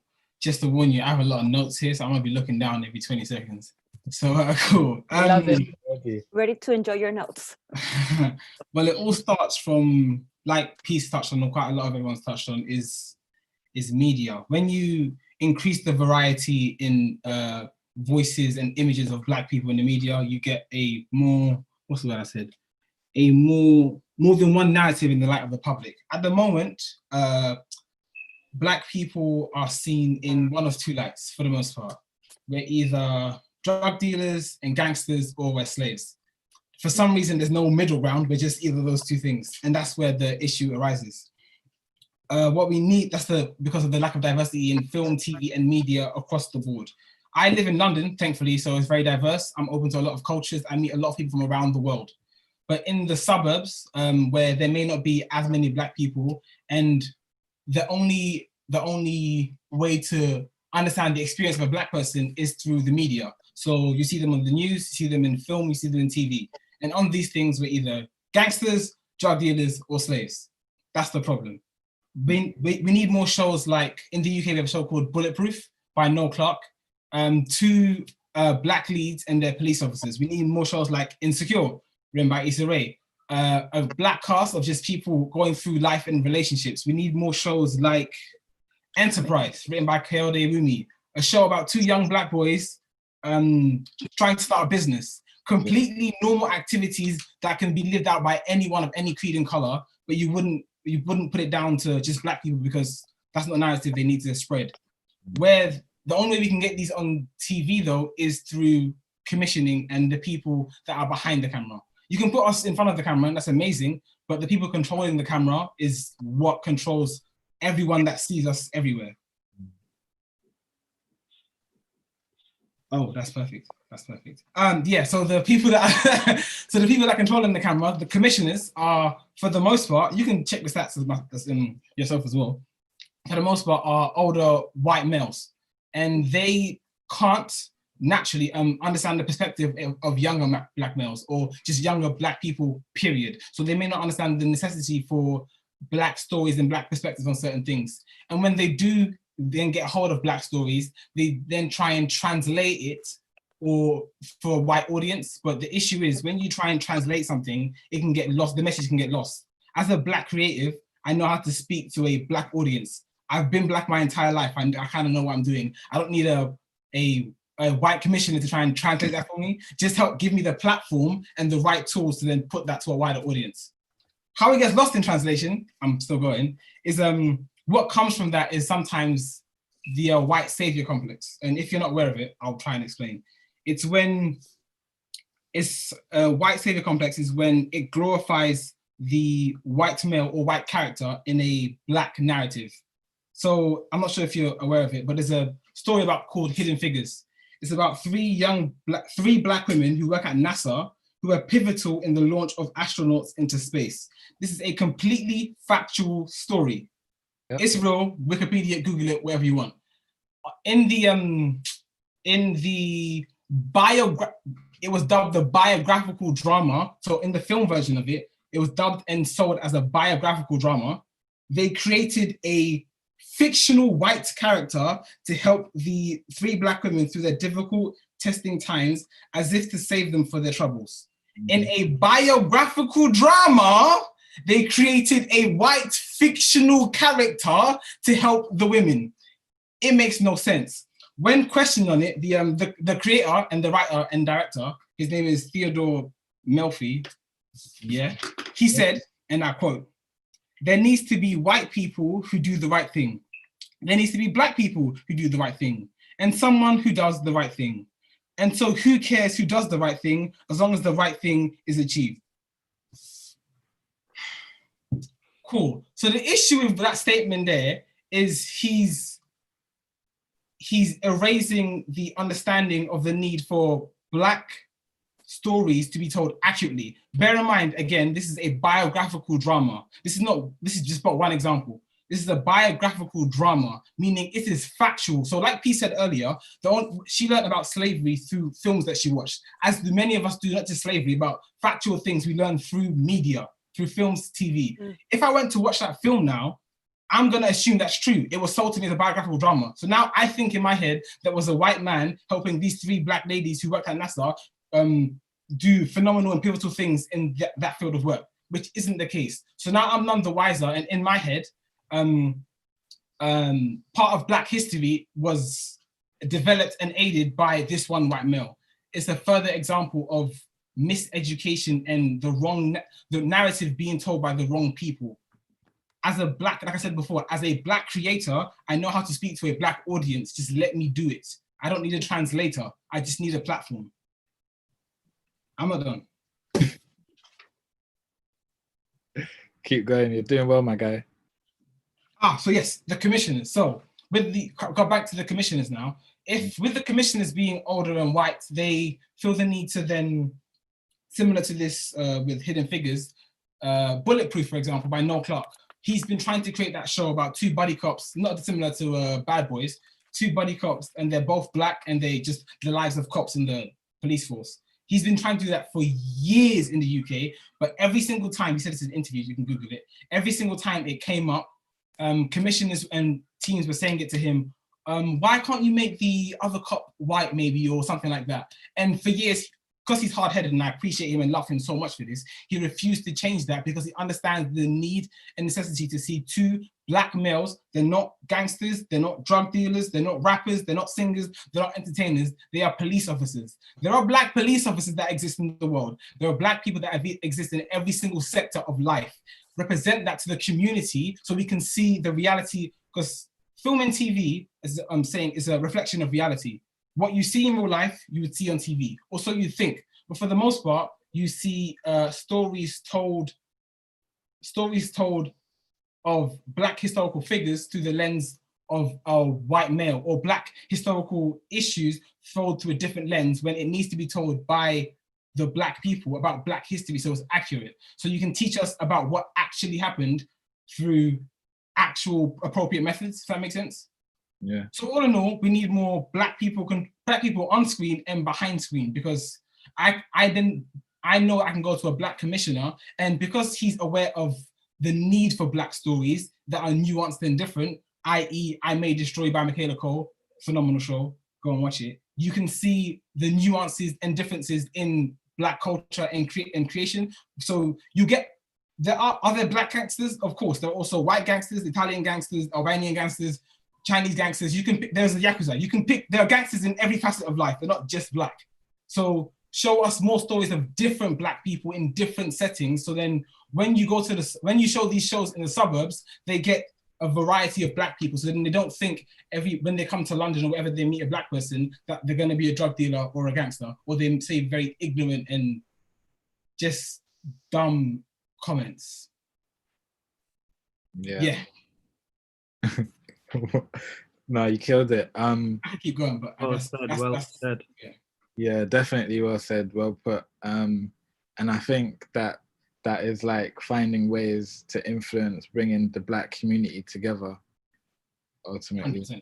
Yeah. But also it's like a proactive support for the talent of from the black background. There's so many stories about that, but it's good that there's more stories now being told. So hopefully. Oh, actually, on that point, exactly. The fact that I can Google and name how many shows depict black people in a light that's other than gangs and slaves is the issue itself. If I can count how many shows of that exist, there is not that many. If I can actually find a list that's quantifiable, then there's not that many shows that exist. I can find a unholy amount of shows, Friends, How I Met Your Mother, Big Bang Theory, you can go on forever, that depict white people as their day-to-day lives. Let us live the same. We are the same as you. We go to the shops as normal, we fall in love as normal, we break up, we have fights, like we're part and parcel. Like we're doctors, as he said before. We're doctors, where we work in hair, we work in beauty, we worked at NASA. Like, just show it, please, accurately. I'm not asking for much. Yeah. Nah, what was that? Did I hear someone? No? That was you? What did you just say? I thought it was peace. I'm not sure. Oh, okay. No, it wasn't. Not yet. Not me yet. I'm coming though, my points. Yeah. How would opportunity and growth encourage like dismantling social injustice? How would opportunity and growth dismantle social injustice? How would opportunity and growth dismantle? Yeah, within the black people, this is open to everyone.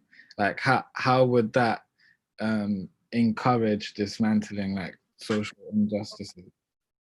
I think that boils down to, sorry if I cut anyone, I think that boils down to representation again. Like with opportunity and growth, the opportunity to like seeing black people in, as a young black man, seeing there's a watch company called Vitae, and it's black owned. Just seeing that as a reality, I'm like, raw. There's black people that own watches, that exists. That now that I've widened my scope even more to the possibilities. That may not affect me as an individual, but now I can let someone know who maybe get into that. Oh, like this exists. There's someone I can go to as a point of reference to what I may want to achieve. I can DM him on Twitter if I want and be like, I can ask for advice. Like he's within sight of me. So within social justice now, then he's an example of a Black business owner who's not fitting any stereotype that may be placed upon him. He's a successful business owner. He owns watches that have been sold worldwide, and he gives back to the community where possible. Like visibility and understanding that there are Black people in a plethora of roles that aren't just entertainment illustrates to socially, outside to a Black gaze, to a white gaze or gazes of other communities, that there are Black people in different fields of work that you can use as points of reference. So your ignorance is no longer justified in any capacity. You can't just think there are Black people only in this way, because you can, the world shows you so much more. If that answers your question, yeah. Yeah, no, 1000%.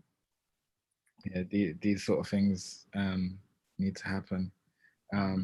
I think, can I also add, I feel like also maybe, I don't know how much this plays a part in it, but I would say even recognition for the work that people from ethnic backgrounds contribute. Do you know what I mean? Like, they contribute within a certain industry, in a certain sector, especially if it's like that a type of work that like does receive recognition or does have a level of impact. I feel like it's so important. Like people like would complain, okay, what's the big deal about, you know, the Oscars or the BAFTAs not being diverse? But it's like stuff like that, and people from ethnic backgrounds, I guess, just being recognized for their impact and their influence within in the progress and in the development of film and the contribution to film is so important, because it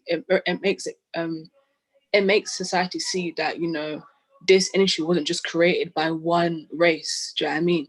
It wasn't moved forward by just one race of people, but everybody had a part to play to bring it to where it is, to bring this entertainment, to bring the change that and the effect that is created.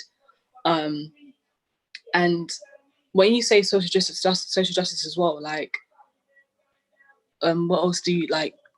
Could you like expand a bit, if that's okay? Can you hear me? I think just in terms of all social, I know I can't explain a word of the meaning, social injustices, things that just ain't right. Like, for instance, some of the stuff that you talked about earlier about, you know, systemic racism, institutional racism, not allowing people a fair shot at opportunities. You know, I think lots of people in the chat have said it today, that all you know, Black and coloured people need are the opportunities just to showcase and to do what, you know, to do what they can, to do what they already know, or to learn how to do new stuff, and which can pass down to the younger generation for, you know, for those people to see that, oh, there are people like me doing stuff in this field, doing stuff in that field. You know, just opens up, I think, so many different avenues and, like, you know, opportunity for growth. Then I guess in a way, then also is even excluding like those things that stop people from being able to even get their jobs. Do you know what I mean? Because I feel like I know some people who like you know, they apply for like a certain job and it takes them like even maybe they're out of work for a year or two because they're not getting employed. And I feel like whatever discrimination that's holding them back from get that job, it's like even tackling and tackling that. Like, I don't know if you heard, I know people as of myself that I've been in a position where I've had to change my name to make sure I get a job, or change my surname because it sounds like, because maybe if the employee sees it sounds like a too African, do you know what I mean? But if I can maybe, you know, put a more European surname, like I just did that test just to kind of see, does that increase my job like opportunities? And for a lot of people it actually did, and that even within itself is an issue. And I think even like, I guess companies or places that just have like things like a status quo, but like one of those like is it a status quo? Is that what you call it? Those things whereby it's like as long as they employ this amount of quotas. Yeah, quotas. As long as they employ this amount of people, then that's it. They don't need to.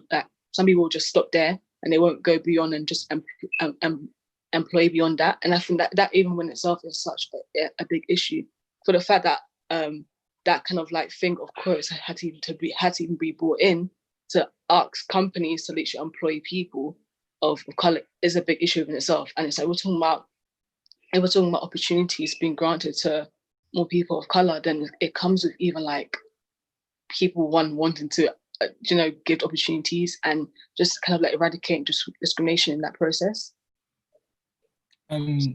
Just to jump on Peace's first point as well, actually, about recognition, yeah, because I think that's very important as well, in terms of like, if you don't recognize me for what I've contributed to this, you're somewhat erasing my identity. It's like you're erasing the fact that I've been a part of this process for all the accolades that exist. And this kind of switches the convo, but it's similar to like, in like World War II photos or whatever, I've not once seen a black person in them, but black people fought in the war. Like they did, but you won't find any photos that, so I've been raised thinking there's no black people that fought in the war because I've never seen one photo that it exists. But as I've gone older, you have to de-educate yourself. You understand that there were abundance of black people that are fighting in the war, they're just not represented in the photos. So it's like you're erasing my part in history, which is just wrong, like any which way you cut the cake. Can I talk? Okay, so there's a couple of points that you guys made that I would kind of like to speak to. So you were saying that, well, at least in the chat, they were saying that there's not like these platforms for Black industry professionals to act on because they always want to, like you say, I'm gonna say it in my way, they want to whitewash everything. So someone in the chat said then we should create our own platforms, and that's kind of what we do in my organization. So that way there can be no misunderstanding, no changing of words, none of that. What I said is what I meant, and that's what you're gonna hear. And for there to be like places to show and showcase all these things that they're doing, we make sure there's a platform for that too. And then Peace, I think that's your name. Yep. Yes. Okay. You were saying like, you had to change your name because you were in fear that maybe I might not get the job, or, oh, I just want to test and see if they would let me, allow me into this position. So we combat that too, because we're all about giving back, and we're all about keeping people who are in the program or people who just want to become part of our program in the loop and always in the know and always recommending you for stuff and creating bonds. And then we're going to include you in those bonds if we know it's going to benefit you. So we're always constantly putting our students, not even only our students, but even the staff most of the time, in those positions where they can better themselves. Like, okay, I know you're interested in film, so I'm going to make sure you have all these films made while you're part of our program. So that way, when you go to apply at some company, they can't have any reason not to hire you, because look at all these amazing works you've created all through just high school. And then we have our middle schoolers now who are doing films too. It's like, you've been doing this since middle school. Now give me a reason why I can't be a part of your company. Tell me why I'm not valuable to your company. I've been doing this as my personal trade since I was a kid. So give me there's nothing you can say. There's nothing you can say, do, discredit. I deserve to be here, and you're going to tell me exactly why I can't be here. So not to say they can, I would encourage them, okay, after you make those points, kindly reject the offer. But, we just push them to do their best, be their best. And we're going to make every platform that we can to make sure that they're heard, that what they want to, the content that they create is broadcasted. So that's what we do. So, yeah. Nice. Well done. Big yourself Yeah, up. that's great. Definitely keep that up. Yeah, for real. Mad respect for that still. Yeah. Serious. Yeah, you're building their creative confidence. So when they go in and they're talking to these industry professionals, they're less likely to, they're less likely to manipulate their vision to be able to have it on mainstream media. And that's something that we reiterate within Better Youth. We have platforms like the Rising Artist Showcase and then the Global Youth Film Festival that's under Better Youth, but it's all powered by Better Youth. And we're just training them. We're training students from 14, so in high school, to 25 and really up, to tell their stories with confidence, and tell your stories with your culture, with all of who you are, and not feel like you have to change it to be able to have an opportunity in Hollywood. because at the end of the day, we all know that Black culture is being sold and it's being used by everyone, and everyone's benefiting off of it, and it's time for us to benefit off of it as well. On that point, some people do not understand is that media, mainstream media, is a culture. It's not just one or few people deciding to put out something. It's a culture. So that culture is being monetized, and there's only a single story being pushed through it. So, like, for example, like there's a movie, I think it was called Green Bay or Green Drive, something like that. But it was about a Black man driving around. Green Book. Green Book. The Green Book. What was it? Green Book. Green Book. Yep, Yeah, that's what it was. A Black guy driving around with a white guy, and they became friends. I'm way wrong. In that same year, I think it was when Black Klansman came out, and it was talking about dismantling the KKK. And those two movies went head to head for each other. And Green Book won because simply because it was like a feel-good movie that white people could relate with. It was like, oh, but look, racism's all fixed now. That's what people like to think. People don't like to acknowledge that racism still exists. And the media will try to push that. They try to say it's like, oh, all of that happened. Like, I know people who personally think that racism happened hundreds and hundreds of years ago, but no, there are people alive that were slaves. There are people that were in, that still experience the effects of racism to this day, from when slavery was legal, and even now with the systematic racism. And people just don't understand that, because there's different levels to racism. Sure, it might not be legal in most parts of the world right now, but there are different levels they can hit on. And we have to make sure we're always available to have those conversations with people, because people don't understand that. And that's what we need the media for. We need the media to help portray stories and to help people understand where they could be getting some stuff wrong. Because I met people who were racist, but they just did not know. They just did not understand. And it's a hard thing to ask somebody to educate somebody on that, because that's a lot. That's a lot to do.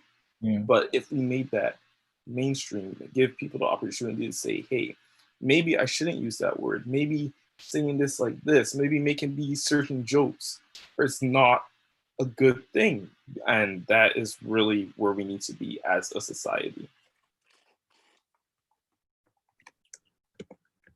Yes. Amazing. Can I propose a question? Yeah, go for it. How do you get people to see how racism is affecting colored people? Like, if they don't believe in it or they don't think it exists, how do we dismantle it if people don't even like realize they're being racist? I love that question. Can I answer that question? All right. So we're talking about why our stories are important, correct? We're talking about why that matters. And I think I'm just gonna say, I was a writer since I was 5 years old. I did not call myself a writer until 2 years ago. And I say that with this, is that when you start listening to folks who are experiencing these issues, then you start to delineate what that looks like, right? And so if we can tell a story about the experiences of just going to the corner store, right, to the liquor store, or to, if we can just talk about like the fact that somebody's life is threatened by the time they leave their home to the time they arrive somewhere, like, we need to show how that looks like. What does it look like? We just talked about all the ways in which racism and other oppressive institutions work against us. And we look at how those things look, and we say, oh, that's the story that needs to be told. Because although in Bulletproof they're trying to change one person to white, if you have two Black men, it portrays that people can have other lived experiences. But what it also does is that it changes the narrative. It changes the narrative of what's being experienced and how it's being experienced. Because even Black cops have been their lives have been threatened. And so when they're not in uniform. And so I feel that those folks, those who know what the stories look like, it starts with us being able, not only having a platform, being able to write, not only these things, but self-love, self-empowerment, self-growth, because these institutions, these things are real and they impact our beings. And the fact that they're impacting our beings, that's an obstacle, that's violence, right? And why is that violence in this conversation? Racism. Racism is real. It's based on the idea of hate. Hate is an action, right? Hate is a constant action. It's in everything. When it's in racism, when racism is embedded in everything, hate is embedded in everything, right? And so the stories need to come from those impacted. Whatever story, and I think that the idea of bringing Black creatives into spaces is this idea that we forget that Blackness is global, right? Blackness is global. And so there's a global array of stories and experiences, right? And so when we start realizing that, then we'll start really seeing that, oh, okay, so if we are everywhere and everywhere we are impacted, and we talk about Black folks, we talk about Indigenous folks, and we talk about people of color, even in those ways, there's differences in the ways that we're impacted, but it's the same institutions, it's the same places, it's the same things, in my opinion. It's the state, it's media. And so we need to, again, and I just, to say all that, I just say, listening to y'all, to everybody here, listening to the spaces I've wanted to partake in, listening to everybody, not only just listening. I feel that listening to the stories, writing the stories, being a part of how those stories look like, specifically in the creative space. For me personally, I was an activist. I am an activist, but I realized that my body doesn't support protesting in the same way. So what I started to do is I started to change the way I protested, and I started to listen, and I started to share with people stories, and I started to develop these platforms with folks. We don't have, some of us don't have the money or the funds, but we have the will, the determination. And so we build these spaces regardless of what we have. And I think that when we listen, like I'm listening to folks and earlier in the chat talking about how we need to guide and teach and all these things for the youth, but we're listening to the youth right now, and it sounds like the brilliance is coming out of here. Like, if I could take everything that everybody's saying, and if we can take it and we can, push forth, like, there's a lot of power in this room. There's a lot of power in everybody's presence here. The energy matters. And so when we care to listen, we care to see that folks' experiences are happening. And when we're seeing that folks' experiences is happening, then we may have a little compassion. Then we may have kindness to me as listening. And so maybe in those ways, but I feel like it just starts one place, but I think that listening to everybody, regardless of what we've been put through, or the magic's still there, right? The magic's still there. And so to believe in that magic, to believe that we can take that energy, that magic, and really describe to people, like, because educating somebody is heavy. You're right. Educating somebody is heavy, but loving somebody is heavy. Loving somebody is very heavy, but you know what we need to do? We need to love each other. You know what I'm saying? And I trust, I sometimes I'm in a space when I don't want to educate somebody. And I feel like it's not my situation, but then in that place, I'm like, okay, today it's okay. But that's not always how I feel. And sometimes I love you enough, and I'm like, oh, let me educate you. But I think that education comes in so many spaces, like here, like within our organizations, in every opportunity in our life that we can, there needs to be a sharing of, and a willingness, but I think there's so much more that we still need to do to, I don't think that just because we have so much work to do that we can't move, right? I don't think so. I think that within our movements, we challenge each other, but listening, I feel, is just crucial. And I don't think that it goes one way. I think all experiences, should be lifted, but I think that at the end of the day, what are we listening to, right? Ourselves. What are we listening to? What are we being fed? What are we eating? How, and what is that doing for our, how is that nurturing us? And so listening to folks, at least for me, because I didn't think that I had issues. I was like, oh no, I'm just radical and la la la la. But even I check myself now, because I understand that there's some things I don't understand. And then there's some things that I am unaware of. And then there's some things that I have learned that I need to unlearn, right? But I think that's for all of us. And I think there needs to be a willingness in that. And I don't think that there's a willingness if there's not a listening, like a willful listening, because after everything, that's, I feel, where it starts. We need to be willing to listen to each other, be willing to listen to the folks who are being deeply impacted by specific things when we are in those spaces. And so from then, hopefully care enough to love, care enough to understand, care enough to have compassion, and that's it. Yeah, to support each other, to support the Black, and to influence and dismantle what's already out there and empower us by sticking together and sharing each other's voice, and then ultimately listening. That leads us perfectly into voting time. So if we go into Menti again, for anyone that hasn't, that's just recently joined, if you go to menti.com and you put in the code 014960, then you'll be able to vote and be a part of this movement forward.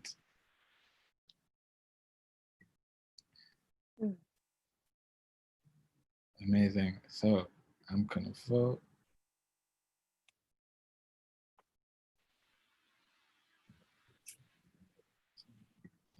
Sorry, I'm still processing everything that was just said in that theme. It was deep, so much passion, so much power, so much truth coming from everyone's bodies, everyone's being, just sharing their truth. It was really, really magical. We do all hold magic, like Evelyn said, and it is for us to actually share that magic and share that gift.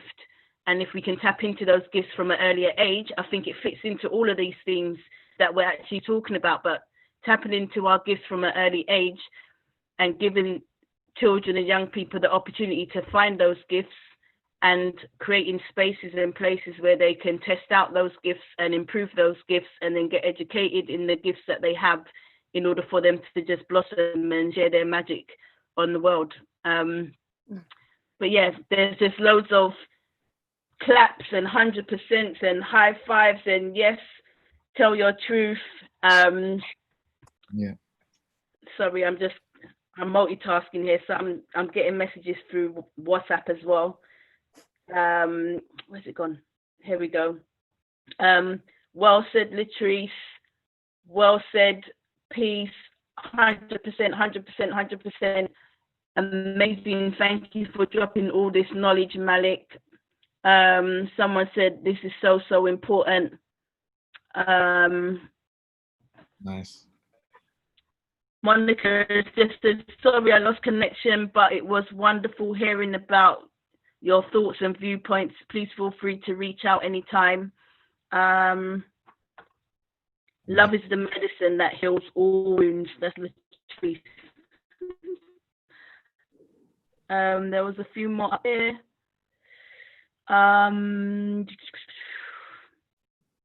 Yes, the magic is still here. I'm trying to find some more. Just pure big ups. Everyone's just like, Latrice said, accepting that education is just as important.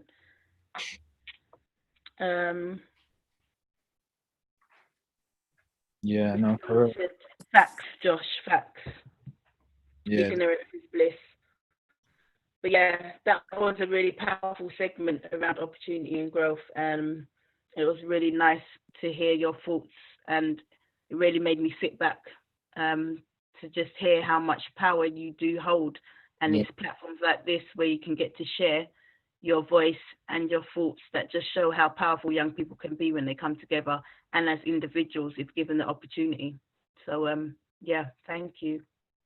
We've got lots of people still voting. Yeah, they're still coming in, yeah?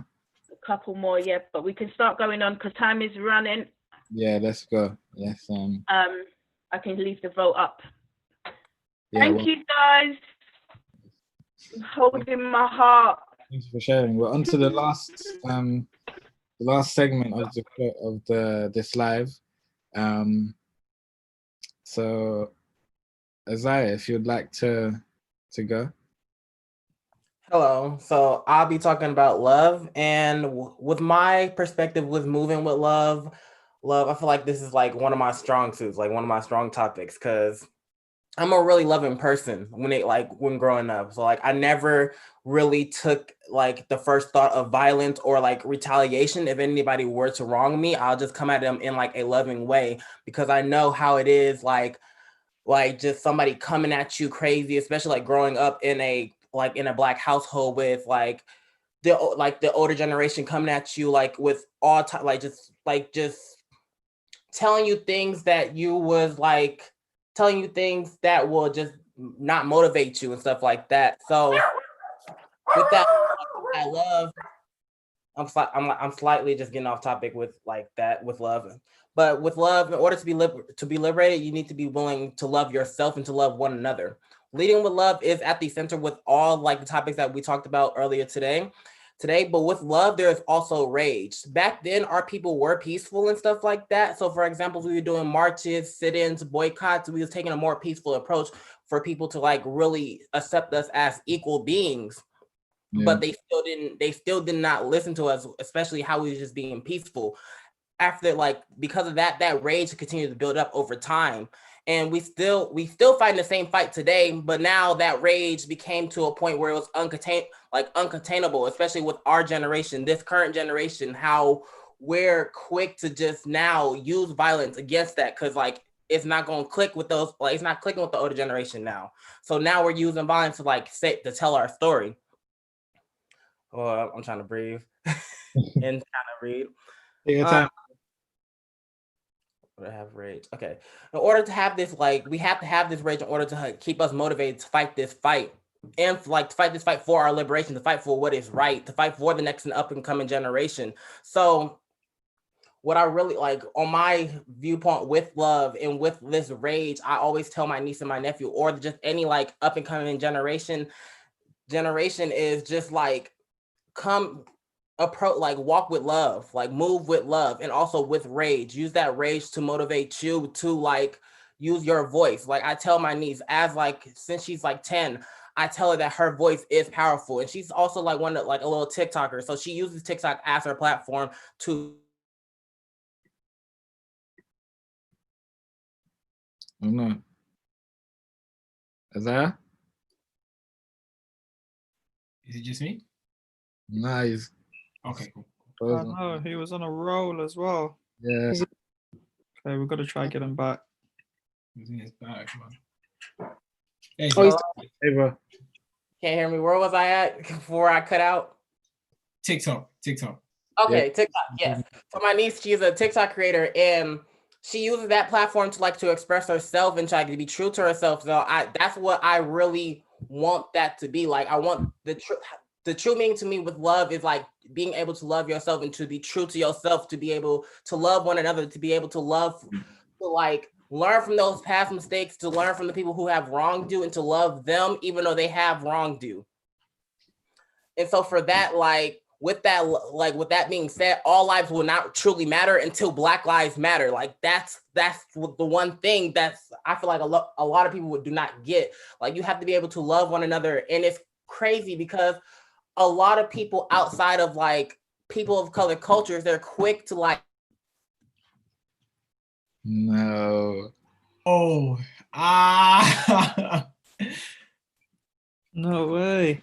It's okay. They're coming back. We'll come back. Like copy our styles, but they're not quick to like. Did I cut out again?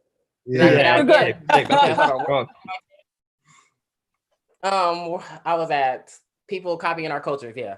Okay. So yeah, when they copy our cultures, they never want to like go through, like learn the history or just like sit back and just like have a conversation with that person that they're copying that culture from and stuff like that. So that's the one thing that really just like irritates me. But let me get back on track with Love and Rage. Love and Rage is really not separate. They're together. We need these two halves to be together so we can have these uncomfortable conversations about cultural appropriation or just about like racial injustice in general, because I feel like having these uncomfortable conversations are needed. Like if they're not there, nothing will really change. And I feel like we are having them now, but back then they were set, those conversations were put up and stuff like that, but like now they're really just being said, especially with this new generation really utilizing social media, especially how we're in the era of social media and like how social media is a powerful platform and how we're now really in the virtual world and everybody is using every like social media influencer is trying to use a platform for good and stuff like that. So like having these conversations just having these conversations is really because like what Evelyn said earlier is because I love you. We need to have these difficult conversations. It's because I love you. Because of love, I'm using my rage to feel this fight. And we know that love is essential for healing as well. And with healing, we can reconstruct these oppressive systems and make the change that we desire within this lifetime. So like, that's all I gotta say. I need to take a moment to breathe because I just went off real quick, real fast. Well done. Thank you for sharing, honestly. Thank you. Thank you. Yeah. Moving with love is definitely something that is needed. And yeah, you touched on so much there. But let's go on to let Evelyn go, and then we can open this up into a bit more of a bigger conversation. So, like, change is happening. What do you feel? We need to decide now if we will do it with love and support each other. Do you want to elaborate more on that? Yes. So I unlike Isaiah, I grew up in an abusive and neglective environment. I was not treated with love or dignity, respect as a child. And there was love in the air. There was the desire for it, but it didn't exist. And through that, experiencing abuse, experiencing neglect, it beat down on my soul. It made me feel that aside from being a disabled child, I was just waiting to die, basically. And so I was on probation and I was taken by the state. And so when I turned 18, I was left to my own devices with no home to go to out of the system. And that day, I guess I had a phone for some reason and I Googled, what is love? I Googled it because I figured out it was like respect. You have to give it in order to earn it, right? I felt that that's why I didn't have it. And you're right, rage had a lot to do with that. I was an angry child because nobody listened to me.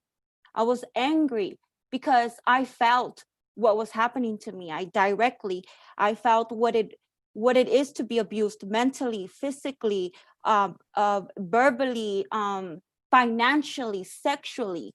I felt what that looked. I know what that looks like. And so when you don't have love and you there's something within you, and that's what I say, the magic exists in all of us. And I appreciate everything everybody has said, because it is true. Loving each other is one of the most challenging things I've ever had to do for anybody, and anybody has ever had to do for me. But it's also the most strongest force I've ever encountered in my life. And if you want to call love God, love, universe, whatever word you desire to use, I choose the word love, the description love. When I saw what love, and that day when I read that book, I didn't only read the book, I felt criminal standing in the library line, waiting to get my library card, because I didn't even feel I deserved a library card. I didn't feel that the library was going to trust me, a criminal, delinquent juvenile, to hold the book. And they shouldn't have trusted me, because I kept the book. But so the book was Teachings on Love by Teach No One. And I read the book, and the book talked about trusting, honesty, understanding, kindness, compassion.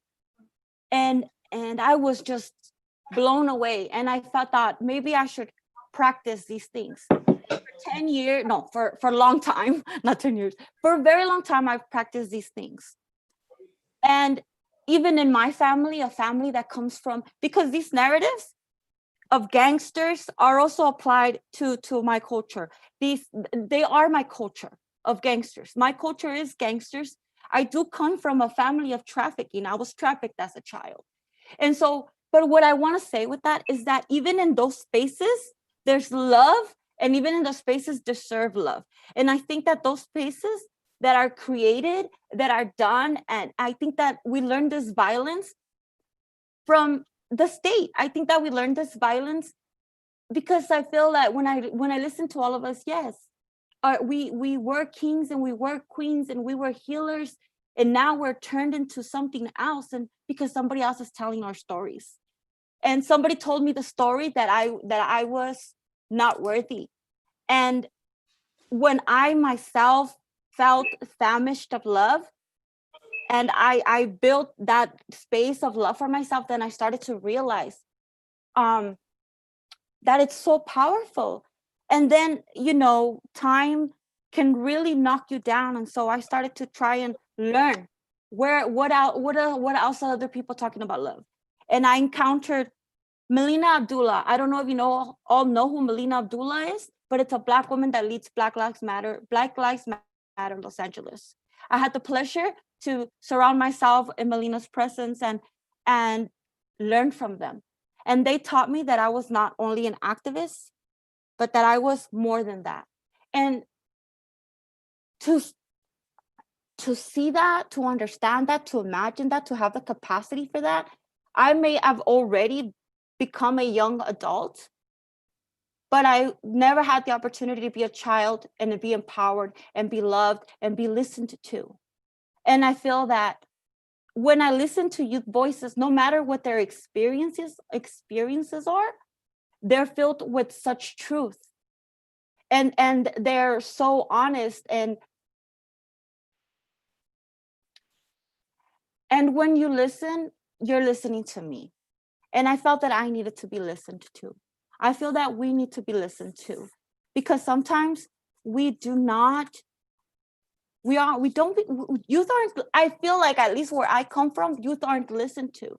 We're actually, there are spaces where youth are just something for somebody or and I want to remind us that these violent things exist still in life.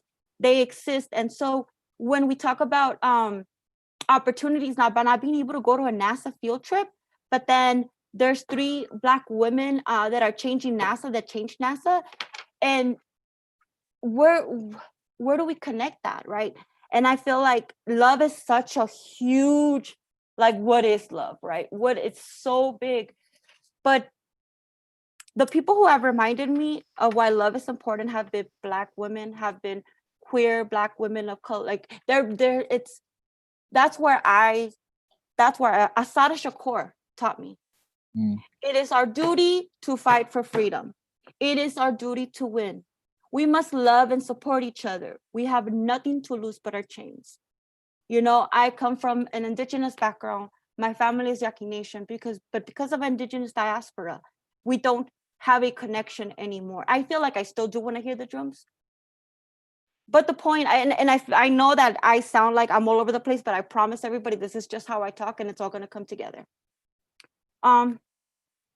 So in love, there's an action, right? And in that action, there's energy. And then there's a force behind that. And if we treat each other in everything we do, in every way that we move with that, even if we're wrong, we'll find ways to challenge ourselves and we're going to be okay. Because ultimately, we're going to make mistakes. But that's the whole thing about it, is that I don't feel that what I believe to do is right. What I feel is that I know certain things and I need to join with others who know certain things, and let's see what we can figure out together. Because if I haven't been listened to, I know others have not been listened to. And in any space, whether it's media, whether it's politics, whether it's anywhere, I feel that that's what we need.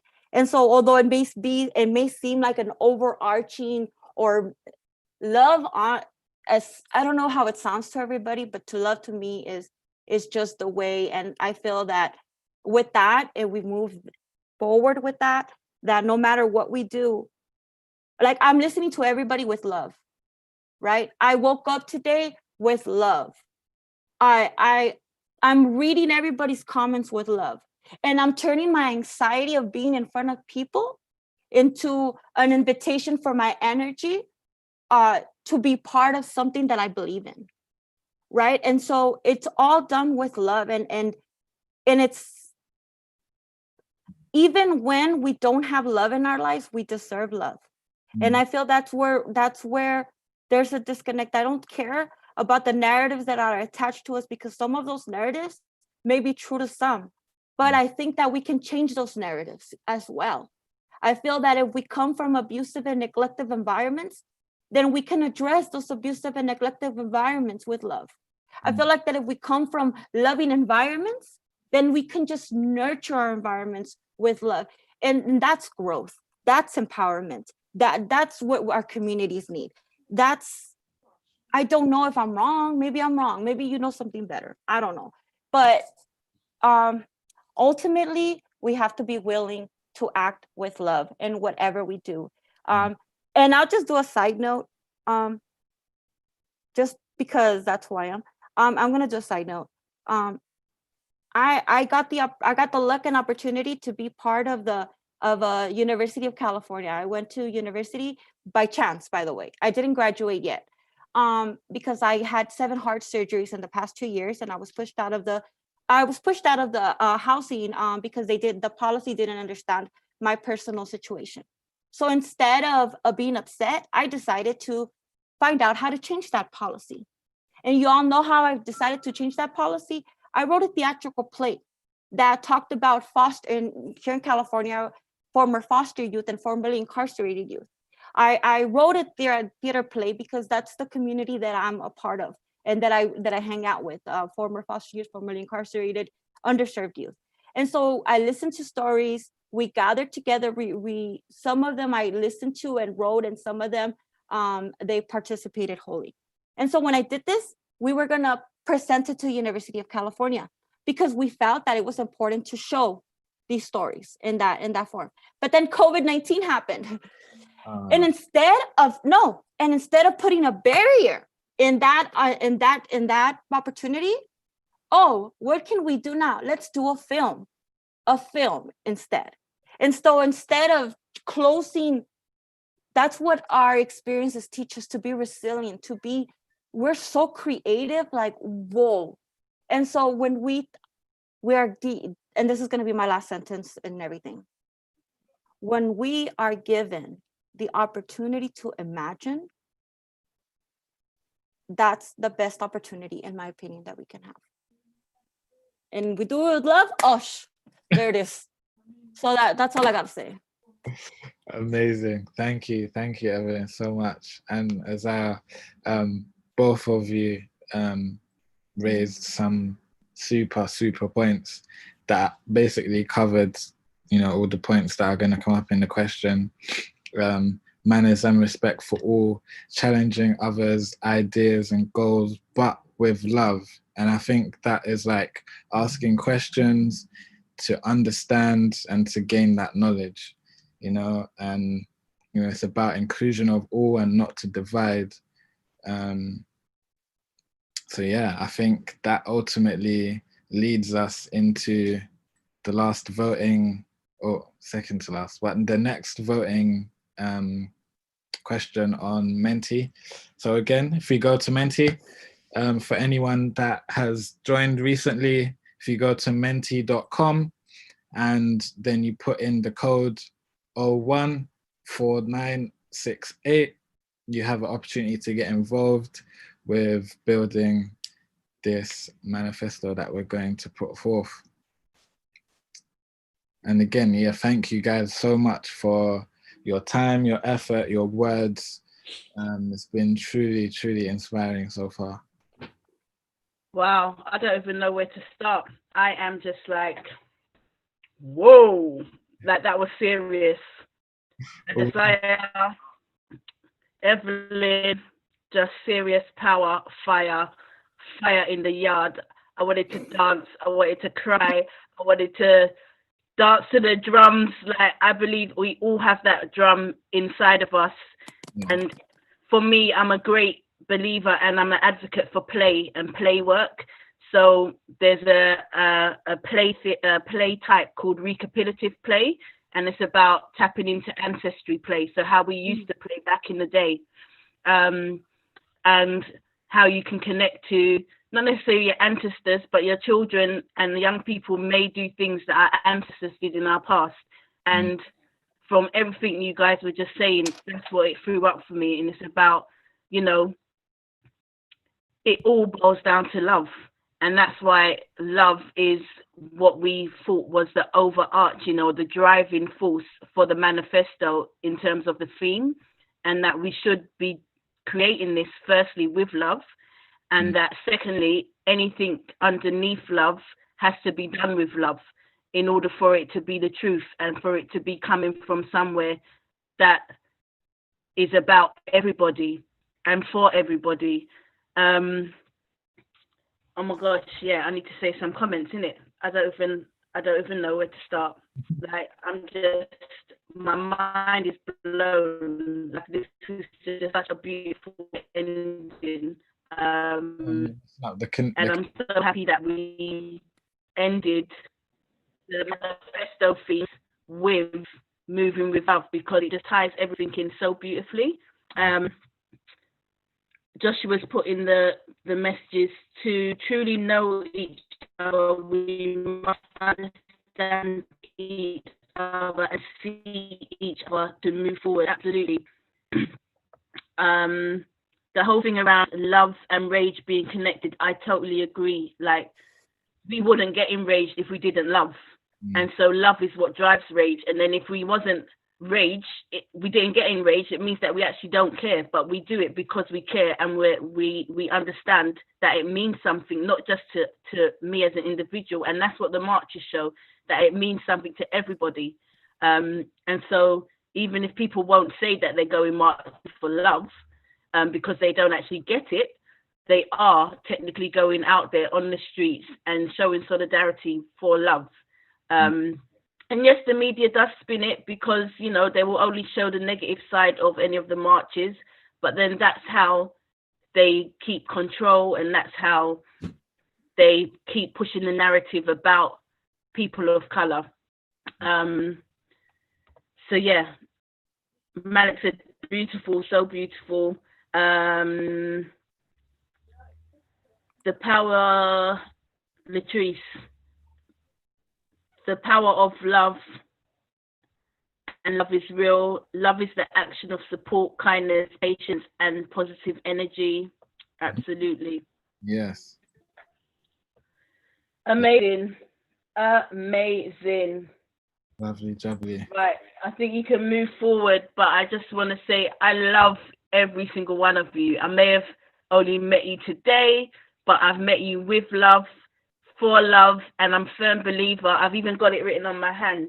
Oh, it's going to be upside down if I show you, but my tattoo says everything happens for a reason. So I believe that we've connected for a reason, and there's reasons behind everything that happens, and that, you know, we've been brought together to create something special, and that the connection doesn't have to end. So yes, let's move on. Final push, and then we can say a massive thank you to everyone. Yes, sounds good. So thanks again to everyone. But I think yeah, today's live is like the final step of the groundwork for getting this manifesto, the manifesto points finalized. From the mentee and the discussions that we've had, everyone's voted, and the, I guess, two highest points, or the two highest points that everyone voted for, are going to be put forward into the manifesto of intentions, and that's like two points under each of the 5 themes. But to move this forward, we need support and as much resources as possible to get this to where we want to get it to. So in order to do that, I think we need to have a small discussion about who we think the manifesto would benefit, what organizations we can send it to, and what changes do you think the manifesto can make? So we have, if we have maybe 10 minutes to talk about this, us as the panelists, and then we've got the mentee as well for anyone on YouTube or anyone that is on Zoom but not part of the panelists to put their word or their phrase in for where they think it could, the manifesto can benefit the organizations it could go out to, and the change that we're trying to make. That makes sense? Cool. So if this doesn't boil down into a conversation straight away, I'm gonna pick on you guys and ask you where you think yeah, the manifesto can go, organizations, benefits, and what kind of change.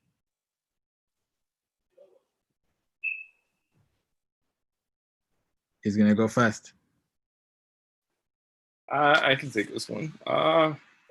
In terms of organizations, over here, I know personally there's an organization, they're called Take the Edge, or The Edge. They're a program that specifically is targeted towards Black youth. They take Black youth and they show them other sides of what they can do and how they can fit into society. So they teach them like silverware skills, accounting skills, dressmaking, filmmaking, things like that, so that they know that they're empowered and they have other aspects to fit into society other than what is shown to them, like the ballroom dancing, different things that aren't like typically like pushed upon Black youth. So I think that would be an organization to reach out to, and their handle would be Take the Edge, or the Edge program. Amazing. We'll look for it. If anything, we'll come back to you. We'll reach out to you and ask you for more details. But yeah, thank you for that. I think, can I go? Yeah, of course. Yeah, I think based on what a lot of people have said as well, although I work in like the film industry and whatnot, like that's a whole nother, I think this should also go to schools, like actual, like this needs to be part of the fabric that the system is built upon. Like there's understanding of certain things in the manifesto which need to be taught to, like the teachers are very important. When I go to school, I leave my home and my new parents for the day are in my schools. And if those parents don't understand me, if they don't know how to speak to me, if they don't have love for me or know how to address me, then like who's parenting me from 9 to 5 before I go back home? I think the people that are teaching the youth need to understand the differences between them and their backgrounds, and how to approach each and every situation where possible that they can help aid them in. Yeah. Nice, 1000%. Got that down. Ronnie, you've been quiet. Where do you think it could go? Or who do you think it can benefit? I feel like it could really benefit production companies that create films, or people like casting directors that need to see that the people that they're putting into their films aren't the right representations of the people that we need to be seeing. So production companies. Yeah, amazing.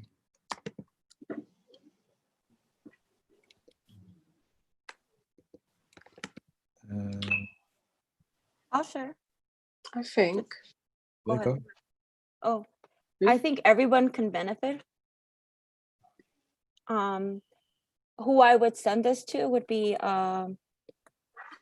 here in my community, Congress folk and senators, and also anybody involved in educational structures. Yeah, I think nonprofit organizations, everyone for both questions. Yeah.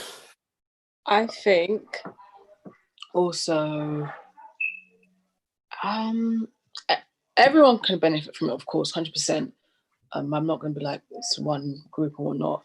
I think from the I guess the sector I kind of work from or come from, I would say the Arts Council, because they influence things when it comes to funding.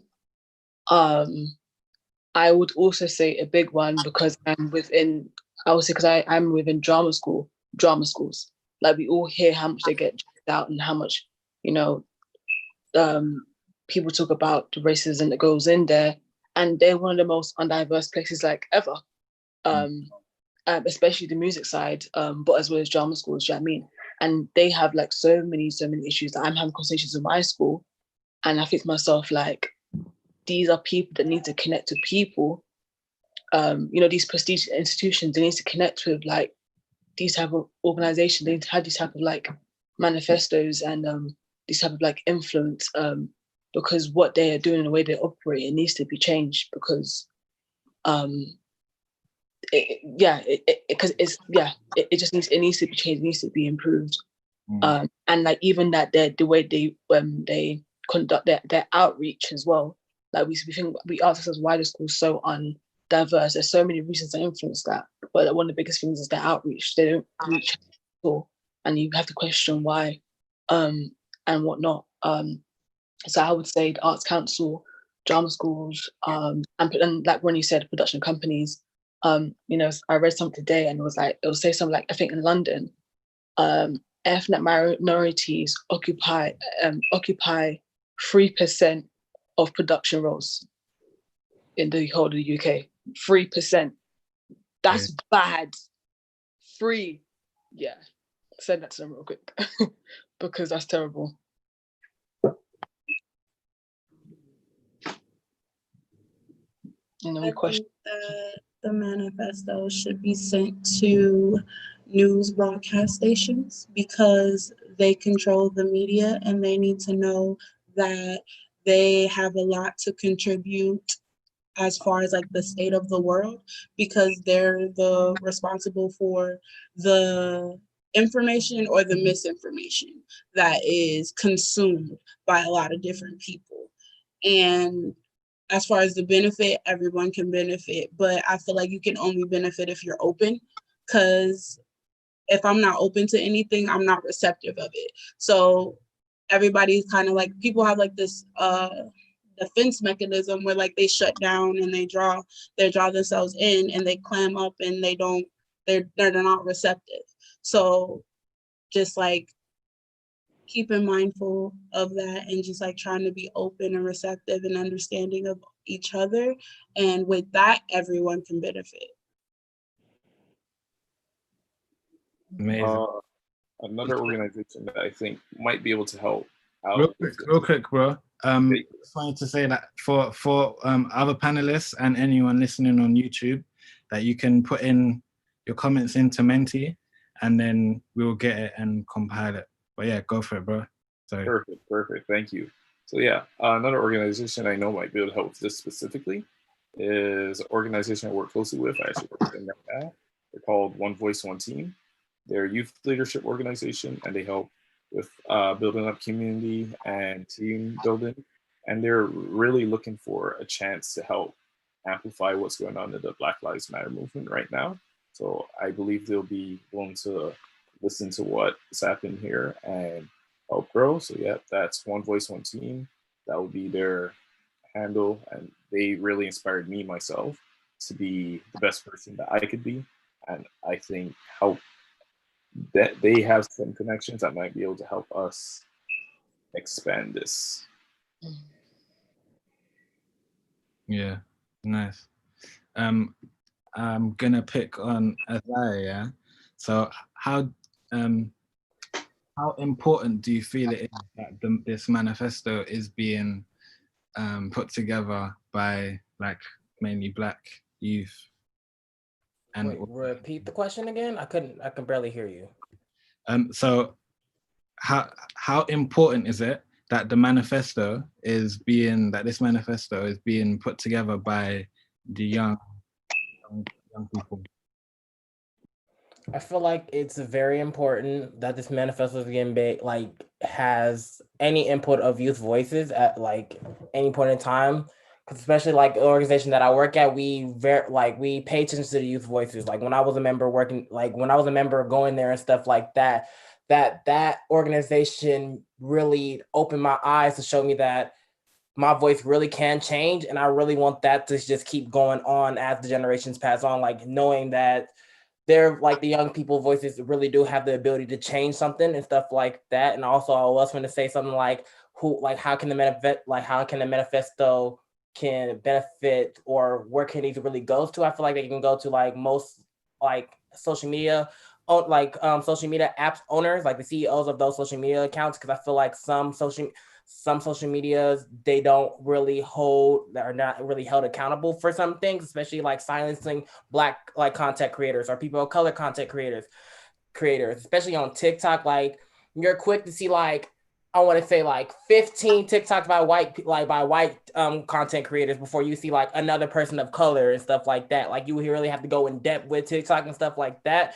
So I feel like having this manifesto like sent to them, or if they was like held accountable by this manifesto, it will like that will benefit them as well. Like it benefits everybody, like how everybody else said. But I feel like with social media, especially like with Latrice saying how the news control the media, also like so does the internet and stuff controls the media and stuff like that, when the news is not able to be held accountable with certain times like that. So yeah.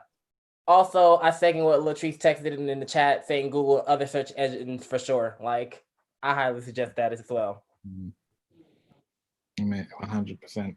100%. Thank you for sharing. Thank you for sharing. So if you haven't put any words or any quotes into Menti, now's your time to do it. And yeah, Jade, are you ready to go on with the next part? Oh wait, sorry, can I say something? I just thought of something. Yeah, go for it. Go ahead. I think they need to put in adverts as well, because when you're watching TV, yeah, I don't know what it's called, but people who create adverts, because when you're watching TV, adverts come up like you can't even control that. So that's just input throughout. I feel like they need to just send that to adverts, because especially when all this corona was happening, the NHS were throughout the newspapers, but like the majority of things that were being seen in the news, the pictures and stuff, they were all white people. Like, and then when you would see videos on social media of people dancing, it would be like people dancing to Afrobeats or people of color, and then that was getting negative feedback saying, why are you dancing? But throughout the newspapers, it was the white people standing there with some patience and saying like, oh yeah, we help this person and stuff like that.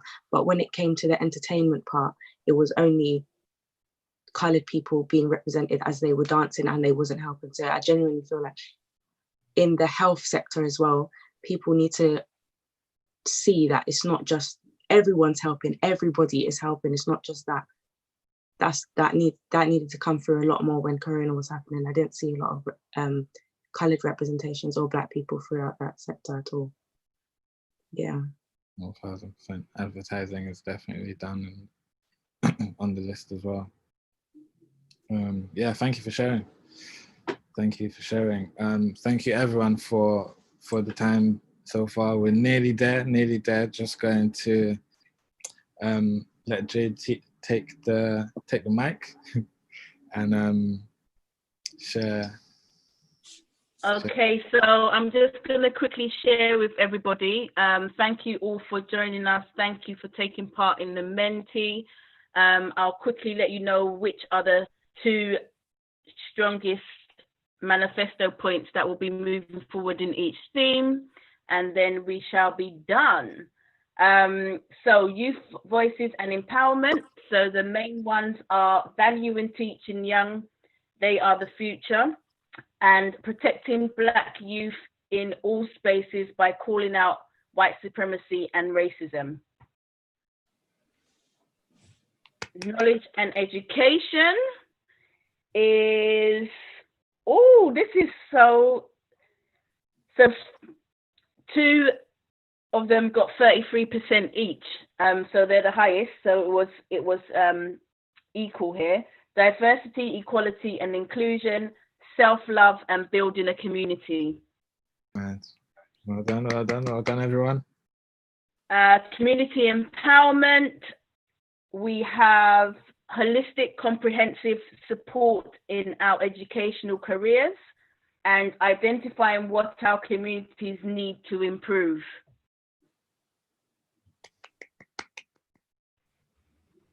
Oh, sorry, hold on. We may have to reassess that one at some point, not now, because the second one, everyone, we've got like 3 that have the same amount of votes. So we may have to come together and decide which one. Okay. Or we just add them in. The second one. Quite possibly, we'll see. Opportunity and growth, we have proactive support for talent from Black backgrounds and find ways to influence bringing the Black community together. This one is tight. Okay. So Move with Love is change ourselves, ideas, goals, but do it with love. Okay. And the second one is listening to understand rather than listening to respond, meaning asking questions, seek more knowledge and understanding so as to respond fully. Amazing. So yeah, so we have now got what we need in order to write our intentions for our manifesto. That is going to be the next stage. But obviously the next stage of rolling out where it goes, how to create it, what it looks like, all needs resources. And you have obviously shared some organizations that we could go to. We've got this live now, so this live could be used as a powerful tool in order for us to gain what we need in order to roll it out and get it into the places and spaces that we wish it to go into.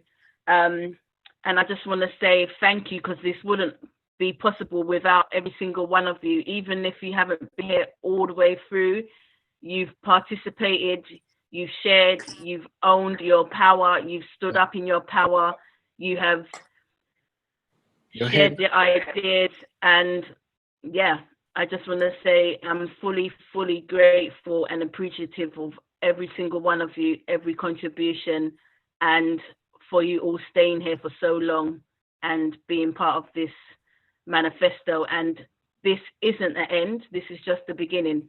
Yes, absolutely. Power to the people. Power to us, yes.